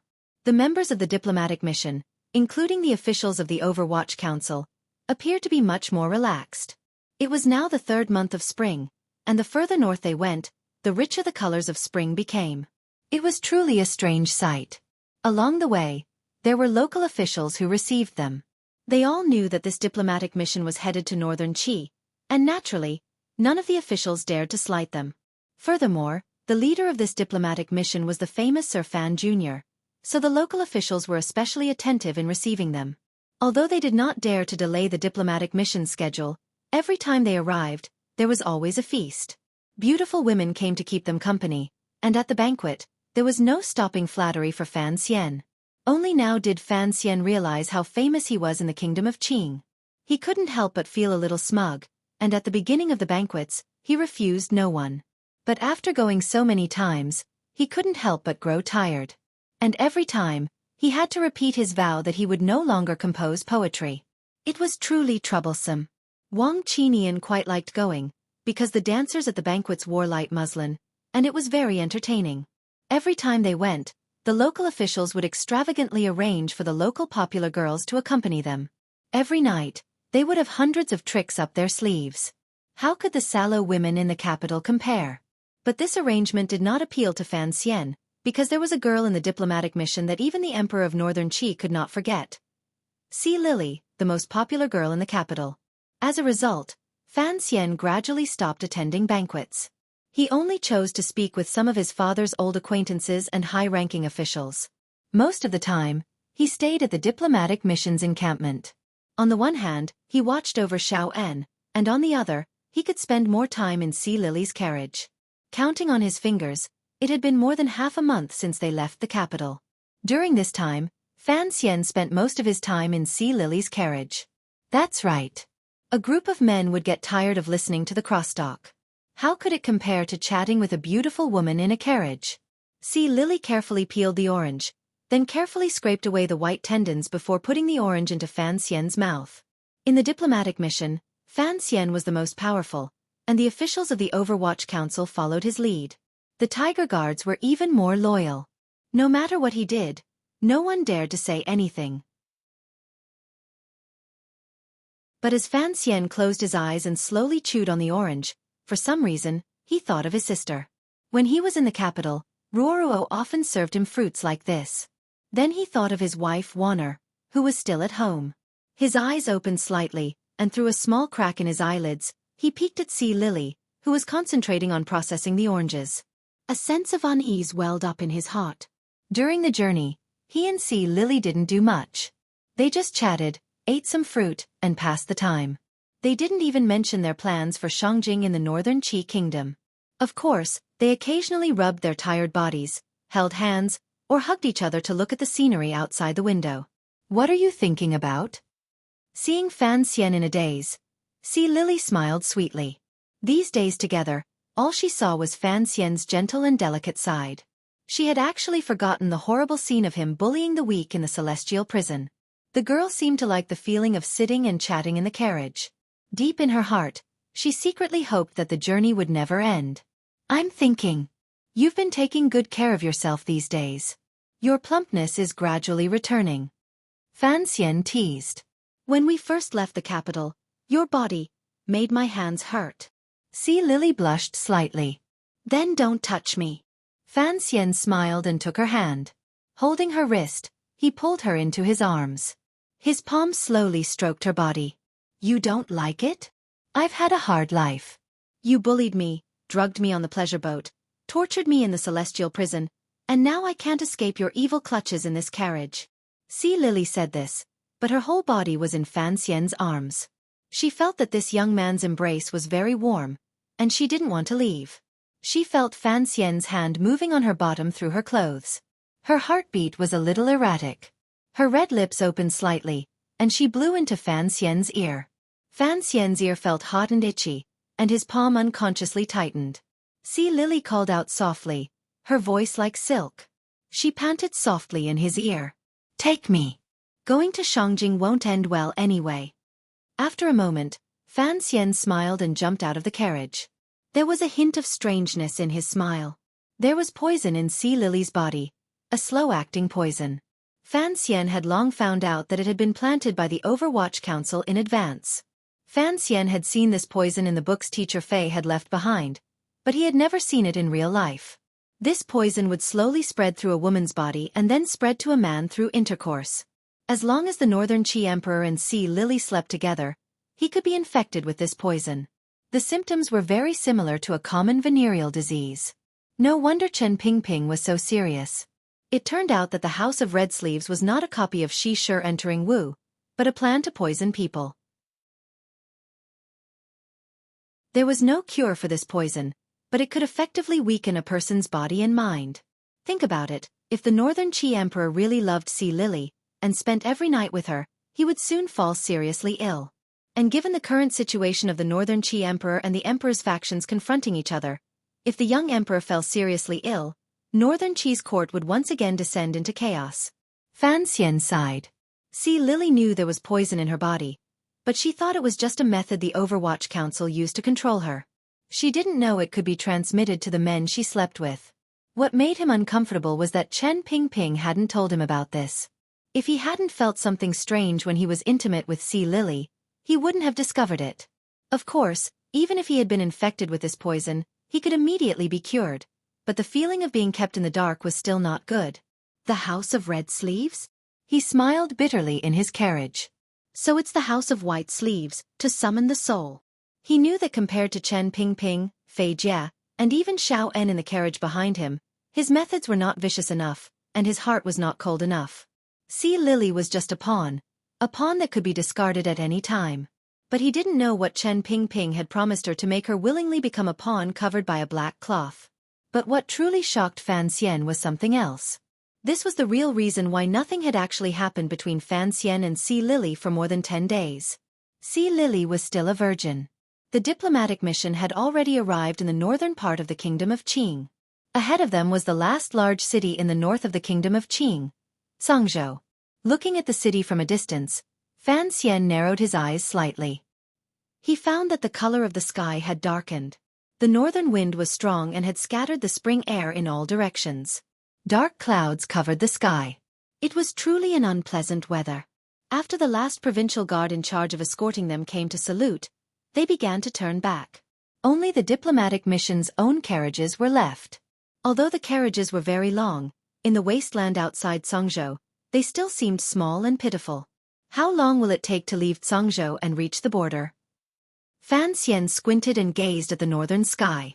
Wang Qinian respectfully replied, "This time, we're going around the lake, so it's a bit further. It'll take at least 20 days. Fan Xian frowned. The real danger should be in these 20 days. He tilted his head slightly and looked at the carriage that had remained silent all this time. How is Xiaowen's current condition? Sir, you've been injecting him with a large dose of poison every day. I'm guessing he's been working hard to force the poison out, so he's been very quiet. Ever since he woke up a few days ago, he's become very quiet. It seems he's thinking about something. Be careful. Fan Xian sniffed. It seemed that the smell of blood in the carriage was getting stronger. Yes, sir. Wang Qinian asked for instructions. The provincial guard has already retreated. The Zhangzhou army is not at ease. Sir, you know what happened last time when Sea Lily was escorted back to the capital. Fan Xian smiled. Don't worry. Once we pass Zhangzhou, we'll be the most at ease in terms of escorting them. I'm only worried about the internal problems of the diplomatic mission. As soon as he finished speaking, a group of cavalry appeared on a low hill far away from the edge of the wasteland. There were about 500 of them, and they were all wearing black armor. Under the dim sunlight, they emanated a cold, murderous aura. Wang Qinian smiled. So the Black Knights are here. Then there's nothing to worry about. A gust of wind blew past, causing the gravel on the ground to roll. Wang Qinian and Fan Xian prepared to board the carriage and head toward Zhangzhou. Fan Xian suddenly stopped and slowly turned his head. He found that Sea Lily had already stepped out of the carriage and was standing beside it, looking at him with a perplexed expression. Get someone to give Miss C more clothes. The further north we go, the colder it gets. Spring comes so damn late. Fan Xian seemed to speak calmly, but his heart trembled. These days, he had rarely seen Sea Lily's carriage. Wang Qinian looked at Fan Xian strangely, then waved his subordinates away. There were 3 handmaidens in the diplomatic mission. They were there to serve Sea Lily, the future wife of the Emperor of Northern Qi. But Fan Xian had been in Sea Lily's carriage for the past few days, so the three handmaidens could only follow behind the convoy. After a while, the handmaidens came to Sea Lily's side. They gave her a crimson cloak and advised her to return to the carriage to rest. Sea Lily allowed them to put the cloak on her, but she did not return to the carriage. She only looked at Fan Xian quietly, as if trying to figure out something from his face. The black knights in the distance, the frail woman in the crimson cloak close by, and the pale white sun hanging in the sky. It was a beautiful picture, but one that made one's heart feel powerless.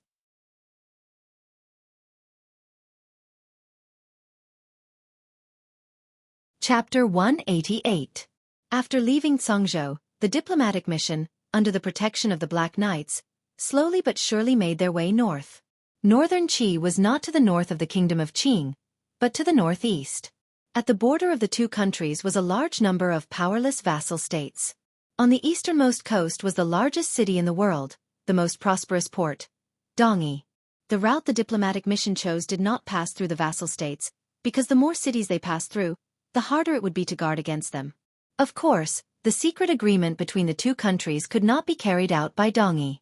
If the once demented Sigu Jian suddenly went crazy and provoked a war between the three countries, who could bear the consequences? So the diplomatic mission followed the wasteland north, and then took a detour to the east at the Great Lake. Although the journey was a little long, it was quiet. Aside from a few mounted brigands, there shouldn't be any powerful forces with ill intentions. Silence.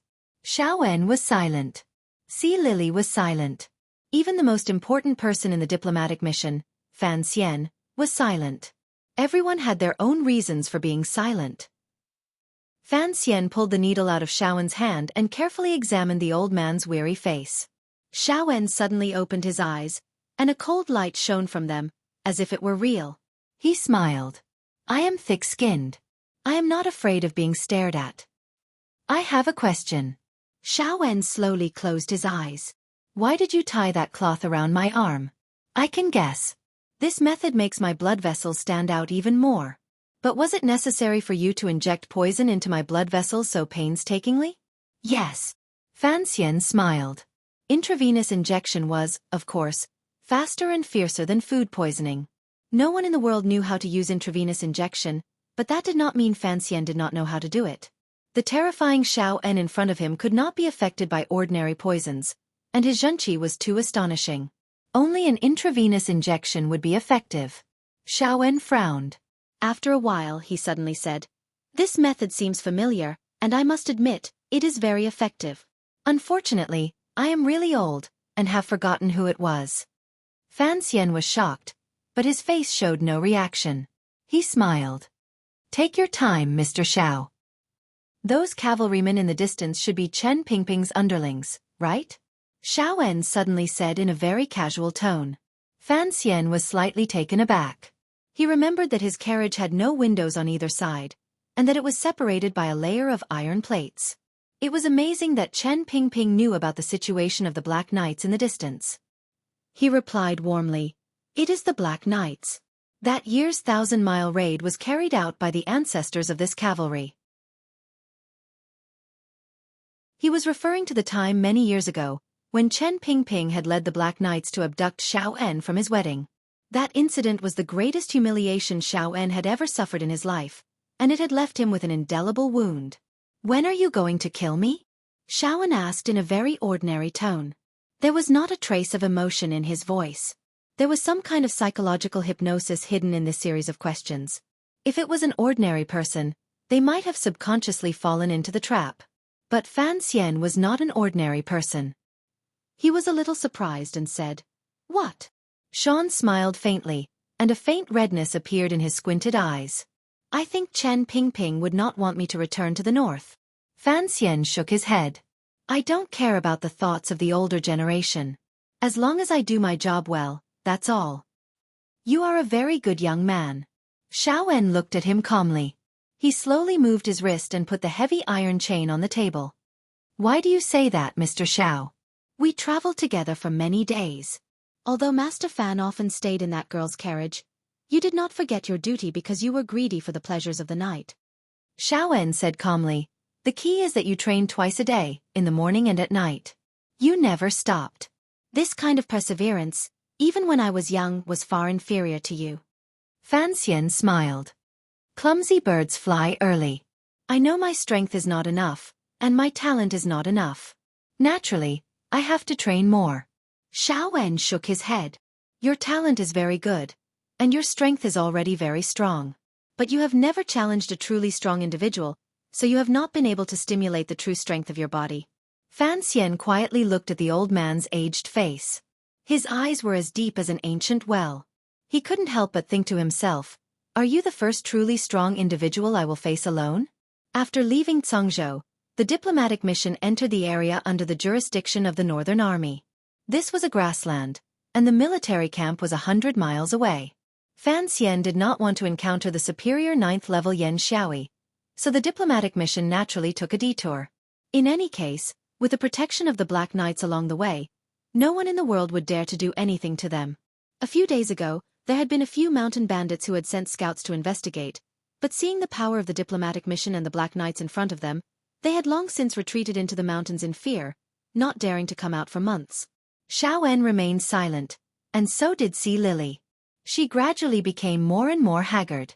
Fan Xian looked coldly at the two people he had escorted, but he didn't know what he was thinking. After these days together, for some reason, he felt a little pity for Sea Lily. First, he felt pity for her past, and second, he felt pity for her future misfortune. But Fan Xian was confident that his mind was clear. He would not do anything to save something small and lose something big. If something really did happen between him and Sea Lily, then the Overwatch Council's plans in Northern Qi would be a big problem. He didn't know how the young emperor of Northern Qi knew that Sea Lily was still a virgin.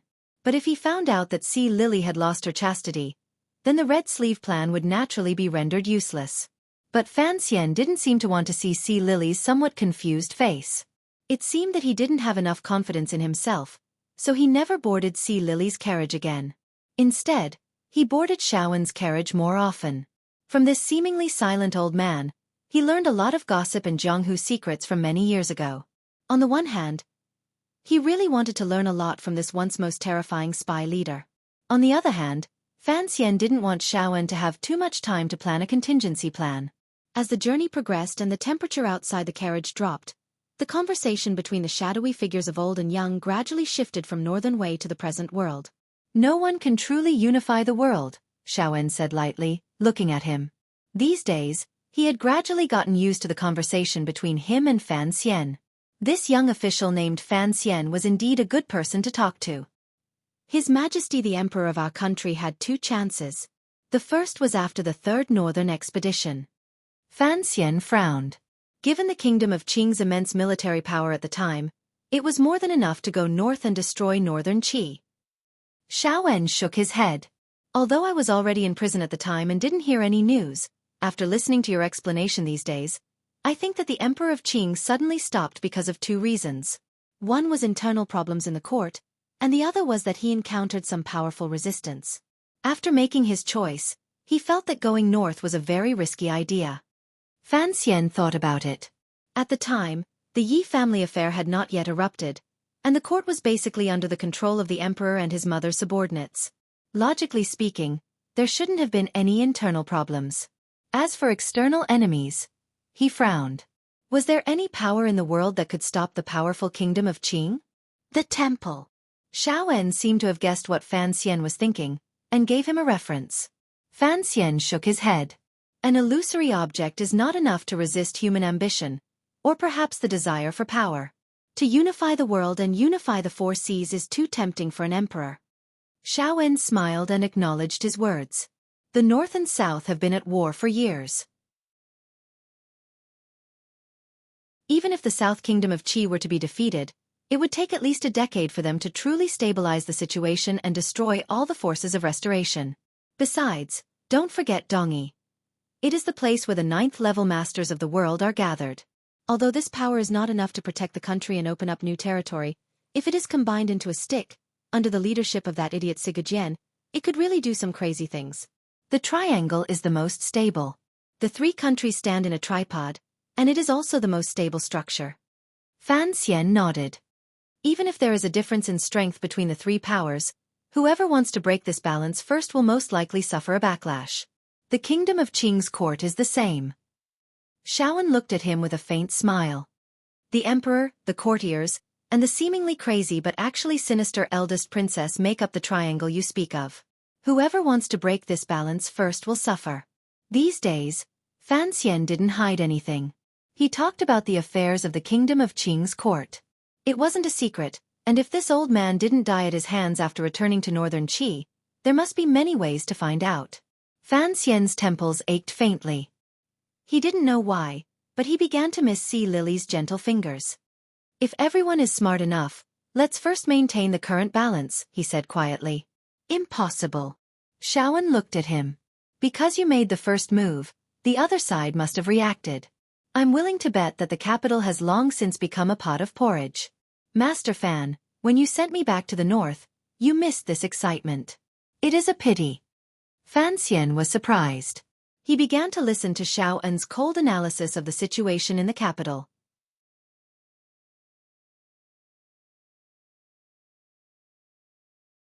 Chapter 189. Jingdou was far warmer than Beijiang.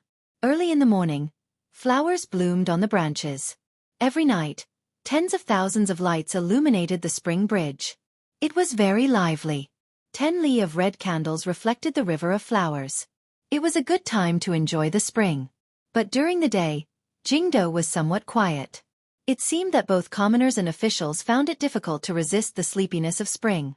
They were lazy and did not want to move much, so there were not many people on the streets. At noon, a scholar with a gloomy expression walked in from the east gate of the capital, supporting a woman. The expressions and movements of these two people did not seem like mother and son. They did not go to live in an inn. Instead, they went directly to an unremarkable manor in the west of Jingdou. Only a few people knew that the true owner of this manor was an imperial censor of the imperial censorate. The sleepiness of spring could not be resisted, but it could be awakened. One day in March, just like the day after the spring examinations, a few bolts of spring thunder struck out of nowhere. A patter of spring rain fell, soaking every building in Jingdou and every alley. After the 4th Bureau of the Overwatch Council returned from Jiangnan to the relevant corrupt officials and salt merchants, the examination hall fraud case was finally concluded. Other than an assistant minister who was sentenced to be exiled 3,000 li, the other 17 officials involved were all sentenced to death. This was the emperor's edict, and the evidence was irrefutable. No faction dared to speak out of turn, and no civil official dared to raise any objections. The Minister of Rights, Guayu, was also sentenced to death. He was the highest-ranking official to receive the death penalty since the founding of Qing Kingdom. When the news came out, the court was shocked. It was said that even the Empress Dowager went to the emperor's palace to plead for mercy. But after some gentle words from the emperor wiped away some of his tears and changed the sentence to hanging in prison, leaving Guayu's corpse intact. The Empress Dowager was sad and did not say anything more. Along with Guayu, there were 16 other officials who went to die. Raindrops slowly fell from the sky and landed on the ground of the usually busiest salt market in Jingdou. However, it still did not chase away the people of Jingdou who had braved the rain to watch the execution. 16 officials wearing white robes knelt on the wooden platform that had been set up earlier. Their clothes were long stained with blood. Presumably, they had suffered a great deal of torture. These officials, who used to be glamorous, now had defeated expressions. Their hair was messy and tangled. They looked wretched. No one knew what the Overwatch Council had done, but some of the stronger criminals forced their lifeless eyes open. They wanted to find their relatives among the crowd watching the execution. Their mouths opened wide, but they couldn't make a sound. Mu Tai, the agent of the 1st Bureau of the Overwatch Council, sat under the canopy, watching the scene in front of them. Mu Tai's face was expressionless, but the rest of the civil officials looked a little uncomfortable. Those criminals who were waiting to die under the execution platform were once their colleagues. They had enjoyed themselves on the pleasure boats and drunk with them at the banquet table. But now, they had to watch them die in front of their eyes. The rain fell on the eaves of the restaurant next to the salt market and flowed down along the tiles, forming a small waterfall from the sky. There were many buildings here, so there were a dozen small waterfalls. They hit the stone floor like white dragons, making a pitter-patter sound. A high-ranking official stood up and announced the decree in a loud voice. However, he was interrupted by the pitter-patter of the small waterfalls, so he couldn't hear clearly. The surrounding crowd only saw his mouth move, but they didn't know what he was saying. Finally, the high-ranking official's expression became serious and he shouted, "Execute!" The surrounding people heard this word clearly and immediately became excited. They shouted and squeezed forward, wanting to be closer to the wooden platform and enjoy this rare scene. The executioner on the wooden platform spat and wiped the rain off his face. He put the broadsword behind his back and stepped forward. He extended his left hand and gently pressed the back of the first criminal's neck to confirm the location of the joint. He then roared and the light of the broadsword flashed. When the broadsword fell, it made a muffled sound like a sharp knife cutting through pork. With a swoosh, fresh blood sprayed out from the headless cavity and splattered far away. The criminal official's head fell dejectedly onto the wooden platform. It was as if it was still afraid of the Qing court's large knife. It rolled with a rumbling sound. Using the flow of the rain, it did not stop. It rolled to the side of the wooden platform and landed. Seeing a dazed, blood-stained head fall to their feet, the previously excited people of Jingdo took a big step back in fright. Where the head rolled, it left a bloody mark. However, when the rainwater washed over it, it quickly faded away without a trace. Only now did the people watching the execution let out a cheer. However, there were not many people cheering, and the cheers were not very orderly. It seemed a bit scattered. On the high platform, Mu Tai, who was sitting in the lowest chair and watching the execution, showed a look of displeasure. Immediately after, the executioner made another cut, and another head fell to the ground. Another beam of blood flew into the sky. Another cry of surprise. Another life was lost. There were a total of 3 executioners. In just a moment, 16 criminal officials were all beheaded, leaving behind a ground covered in blood and corpses. As the beheadings continued, the surrounding crowd gradually became bolder. The cheers grew louder and louder. In the end, when the head of the director of the Board of Rights was tragically separated from his body, the cheers shook the heavens. It scared the rain that filled the sky and made it float away. A few bailiffs from the capital government were busy looking for the head of the criminal official in the crowd. However, after searching for a long time, they could not find it. After a while, a black dog ran out of the crowd with a head in its mouth. Its sharp teeth were biting on the head's ear, and a pair of dog eyes darted around. The light in the dog's eyes made people feel cold for no reason. Woof! The black dog's butt was hit by the scabbard of the bailiff's knife. In pain, it let go of the head in its mouth. It whined a few times and jumped into the rain. In the following days, a series of actions took place. The Minister of Justice was exposed for taking bribes and bending the law. The Overwatch Council found gold and silver in his third aunt's courtyard, as well as prohibited items. This was reported to the court and transferred to the Supreme Court. He was stripped of his position and demoted to a judge of Izhou. He was demoted from a first-rank minor to a seventh-rank minor. Izhou was far to the south, and there was a lot of miasma and heat. It was likely that the Minister of Justice, Han Jiwei, would never return to the capital. On the surface, Imperial Censor Guozhang did not seem to be affected. However, the court still found an excuse to send him to Jiangnan. Although Jiangnan was a beautiful place, the 4th Bureau of the Overwatch Council had people in Jiangnan. It was just a matter of when they wanted to do something to him. The civil officials in the court did not join together to attack the Overwatch Council because of their relationship with the Prime Minister. They also felt that the Overwatch Council had solid evidence and did not act too harshly. However, all the officials knew that this was revenge. This was the Overwatch Council's naked revenge for the incident in the Hall of the Ministry of Justice because of Commissioner Fan Xian, who was far away in the north. Revenge and counter-revenge, control and counter-control, until a tacit balance was reached in the end.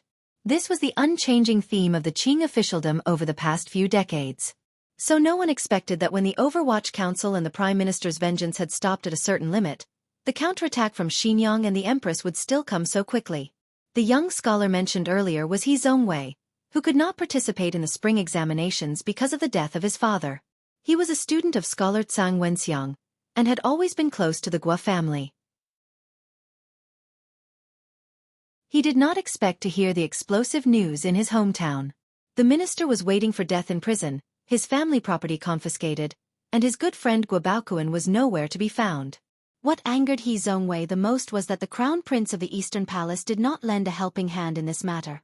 The woman who entered the capital with He Zongwei had an even more bizarre background. She was Wu Boan's wife. Wu Boan was a strategist placed in the prime minister's manor by the eldest princess.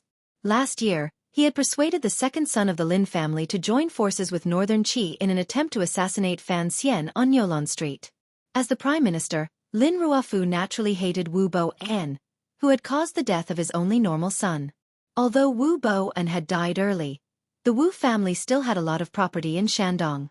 The local officials were the prime minister's students, so in accordance with the wishes of the prime minister, they tortured the Wu family. In the short span of half a year, who knew how much silver they had raked in? Wu Boan's own son had been imprisoned for no reason and tortured to death. Although the woman was not literate, she knew that the prime minister was powerful and that the Wu family could not contend with him. But her heart was grieved by the tragic death of her son. She made up her mind and went to the capital alone, ready to file a complaint against the emperor. While resting outside the city, the poor woman, coincidentally, ran into He Zongwei, who was returning to the capital. He Zongwei was a smart man. After hearing this, he knew that there was a lot he could do. He comforted the woman, saying that he would find a way to seek justice for her. After entering the capital, He Zongwei used his connections with his teacher to temporarily settle Wu Bo in the manner of an old imperial censor. In those days, mysterious people would often come and go from the manor, gently asking Wu Bo about the details of the tragedy in her hometown. He Zongwei watched all of this with some indifference. Only when Lady Wu nervously asked him questions would he put on a smile and comfort her, saying that the righteous officials of the court were working on it and that the prime minister would soon fall from power. The garden of the old imperial censor's manor was a bit run down. Standing behind the fake mountain, a trace of pride flashed across He Zongwei's face. He destroyed the secret letter from Xinyang and thought about the officialdom of the capital after the prime minister's fall. He couldn't help but think of the prime minister's in-laws, Minister Fan, and of the somewhat cold and distant Miss Fan, and his heart warmed.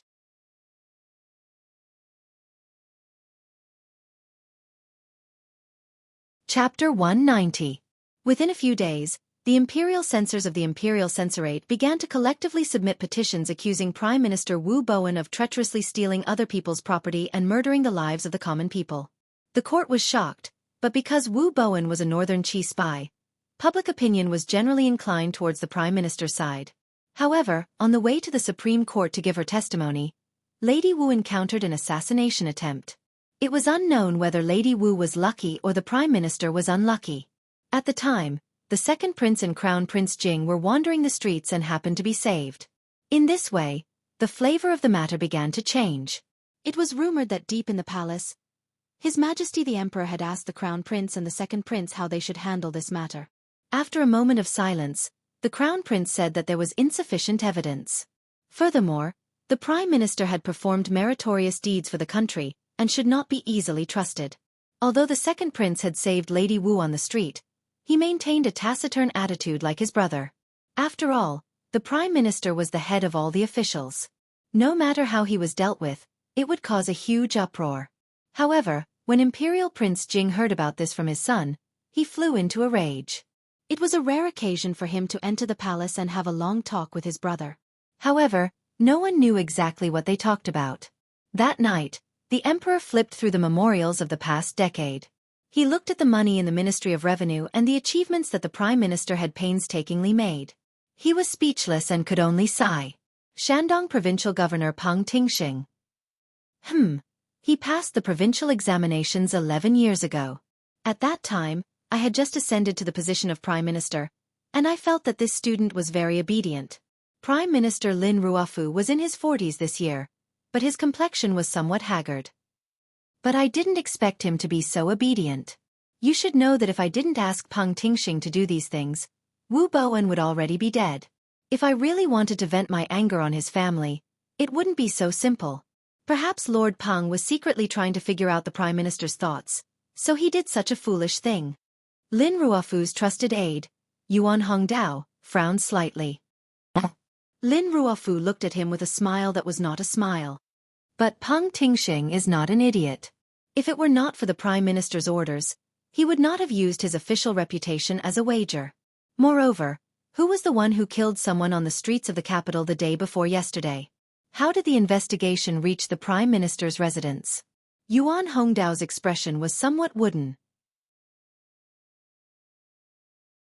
He gently stroked the long beard on his chin and said, "He Zhongwei is a member of the Eastern Palace, but he's just a small pawn. He shouldn't have the courage to do this. There must be someone behind him supporting him. I just don't know if it's the Empress or the eldest princess." "It's Yunrui."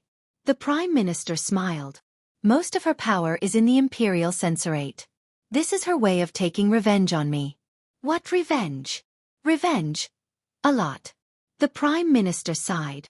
"Including Chen Er's matters, including my son-in-law's matters, including the matters between me and her." "Actually."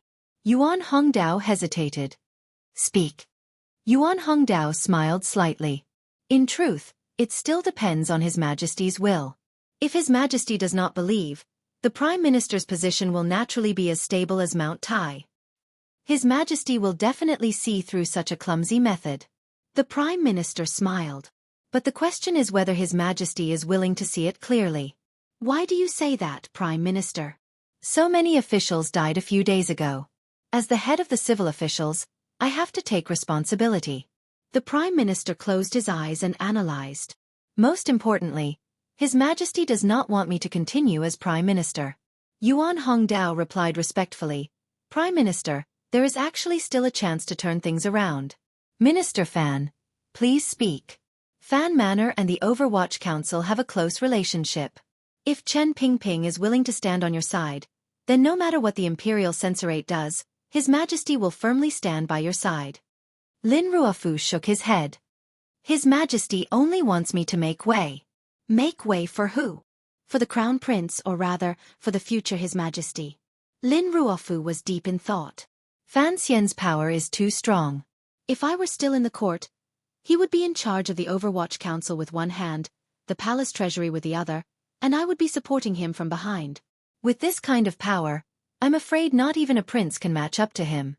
A few days ago, I told Fan Xian that the tallest tree in the forest will be destroyed by the wind. His Majesty's meaning is very clear. He wants to train Fan Xian into a good official, to properly assist the prince who will sit on the dragon throne in the future. Since Fan Xian is going to take the throne, I will naturally have to step down." Lin Ruofu smiled. "If I were still here, Fan Xian would be in danger." Yuan Hongdao was slightly surprised, but from the corner of his eye, he saw that there was a faint smile on the Prime Minister's lips, as if he were laughing at something. The sound of Dabao playing in the water could be heard from outside the window. The Prime Minister's expression softened. He stood up and walked to the window, looking out. Looking at his simple-minded eldest son. His eyebrows moved slightly. "Tomorrow, I will have one or bring Dabao to Fan Manor." Yuan Hongdao waited for the Prime Minister's next words. "I will go to the palace and ask for my resignation. I believe that His Majesty will see the hardships of these years and allow me to have a more peaceful old age." Yuan Hongdao was about to say something, but the Prime Minister coldly waved his hand to stop him. He turned his head and quietly looked at Yuan Hongdao. After a long period of silence, Lin Ruofu's voice carried a trace of sadness. "You wrote the letter to Peng Tingxing." The study immediately quieted down. After a long time, Yuan Hongdao replied in a low voice, "Yes." Even the assassination attempt in the capital was carried out by the guards of the Prime Minister's manor. "Why?" The Prime Minister frowned, as if he were very distressed. "Ever since I became an official, I have only had you as a friend, and I have always treated you with great respect. Why did you endure for so many years, and then suddenly strike? And once you struck, you did not give me any way out." Yuan Hongdao and the Prime Minister had known each other for half of their lives. They could truly be described as lifelong friends. Unexpectedly, it was this person who had arranged so many things, and single-handedly pushed the Prime Minister into such an awkward situation. He knew too many of the Prime Minister's manor secrets, and this time, he had framed Lin Ruofu. Even Lin Ruofu could only back down. He looked at the Prime Minister's aged face and said apologetically, "Everyone's existence has a purpose and purpose. Old friend, I have hidden in your study for so many years, all for today. I promised someone that when he needed you to step down, I would lend him a helping hand. Lin Ruofu looked at this old friend in front of him, and the corners of his lips curled up slightly. Just how many benefits did Yun Rui promise you for you to sell out your friend for glory? Yuan Hongdao shook his head. It's not selling out my friend, and it's not for glory. It's just that His Majesty needs you to retire, the eldest princess also needs you, and the court needs you to leave the capital. As for glory. He smiled bitterly. I originally thought, if you didn't realize what I had done, I would accompany you to your hometown, and we would spend our remaining years together. Lin Ruofu was slightly surprised. He increasingly couldn't tell what this advisor, who had followed him for so many years, was thinking. In the capital shrouded in the darkness of night, Yuan Hongdao, accompanied by his page boy, packed his luggage. With a trace of disappointment and frustration, he turned his head to look at the tightly shut door of the Prime Minister's manor, sighed softly, and got into a carriage. In the carriage, an imperial censor looked at him coldly. Master Yuan, when can you go to the Supreme Court to testify? Yuan Hongdao didn't even look at the middle-aged man. His right hand gently stroked the long beard on his chin. After a while he said lightly, there's no need. The Prime Minister will go to the palace tomorrow to ask for his resignation. His Majesty will stop the investigation of this case. When the imperial censor heard this, he flew into a rage. The evidence is there. His Majesty will certainly put the traitor in prison. If you don't dare to testify in court, you will be implicated. You've followed the traitor for so many years. How can you be clean? Yuan Hongdao looked at him coldly. This advisor, who had always been known for his elegance, now had an incomparably cold and stern gaze. It was like two sharp blades, causing the imperial censor to feel a little afraid. I only listen to orders from Xinjiang. Yuan Hongdao looked at the pitiful imperial censor in front of him and said coldly, since when was it your turn to order me around? The imperial censor turned pale with fright. Only now did he understand why the Prime Minister's trusted scholar would betray him at the most critical moment.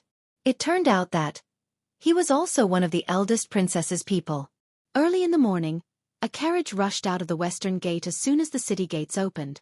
Without stopping, it went on to the official road, heading in the direction of Xinjiang.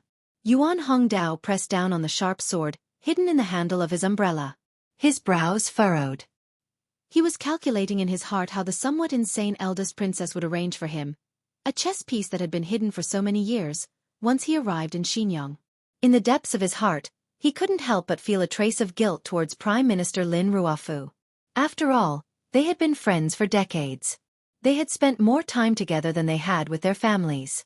After hiding in the Prime Minister's manor for so many years, he had finally fulfilled the promise he had made all those years ago.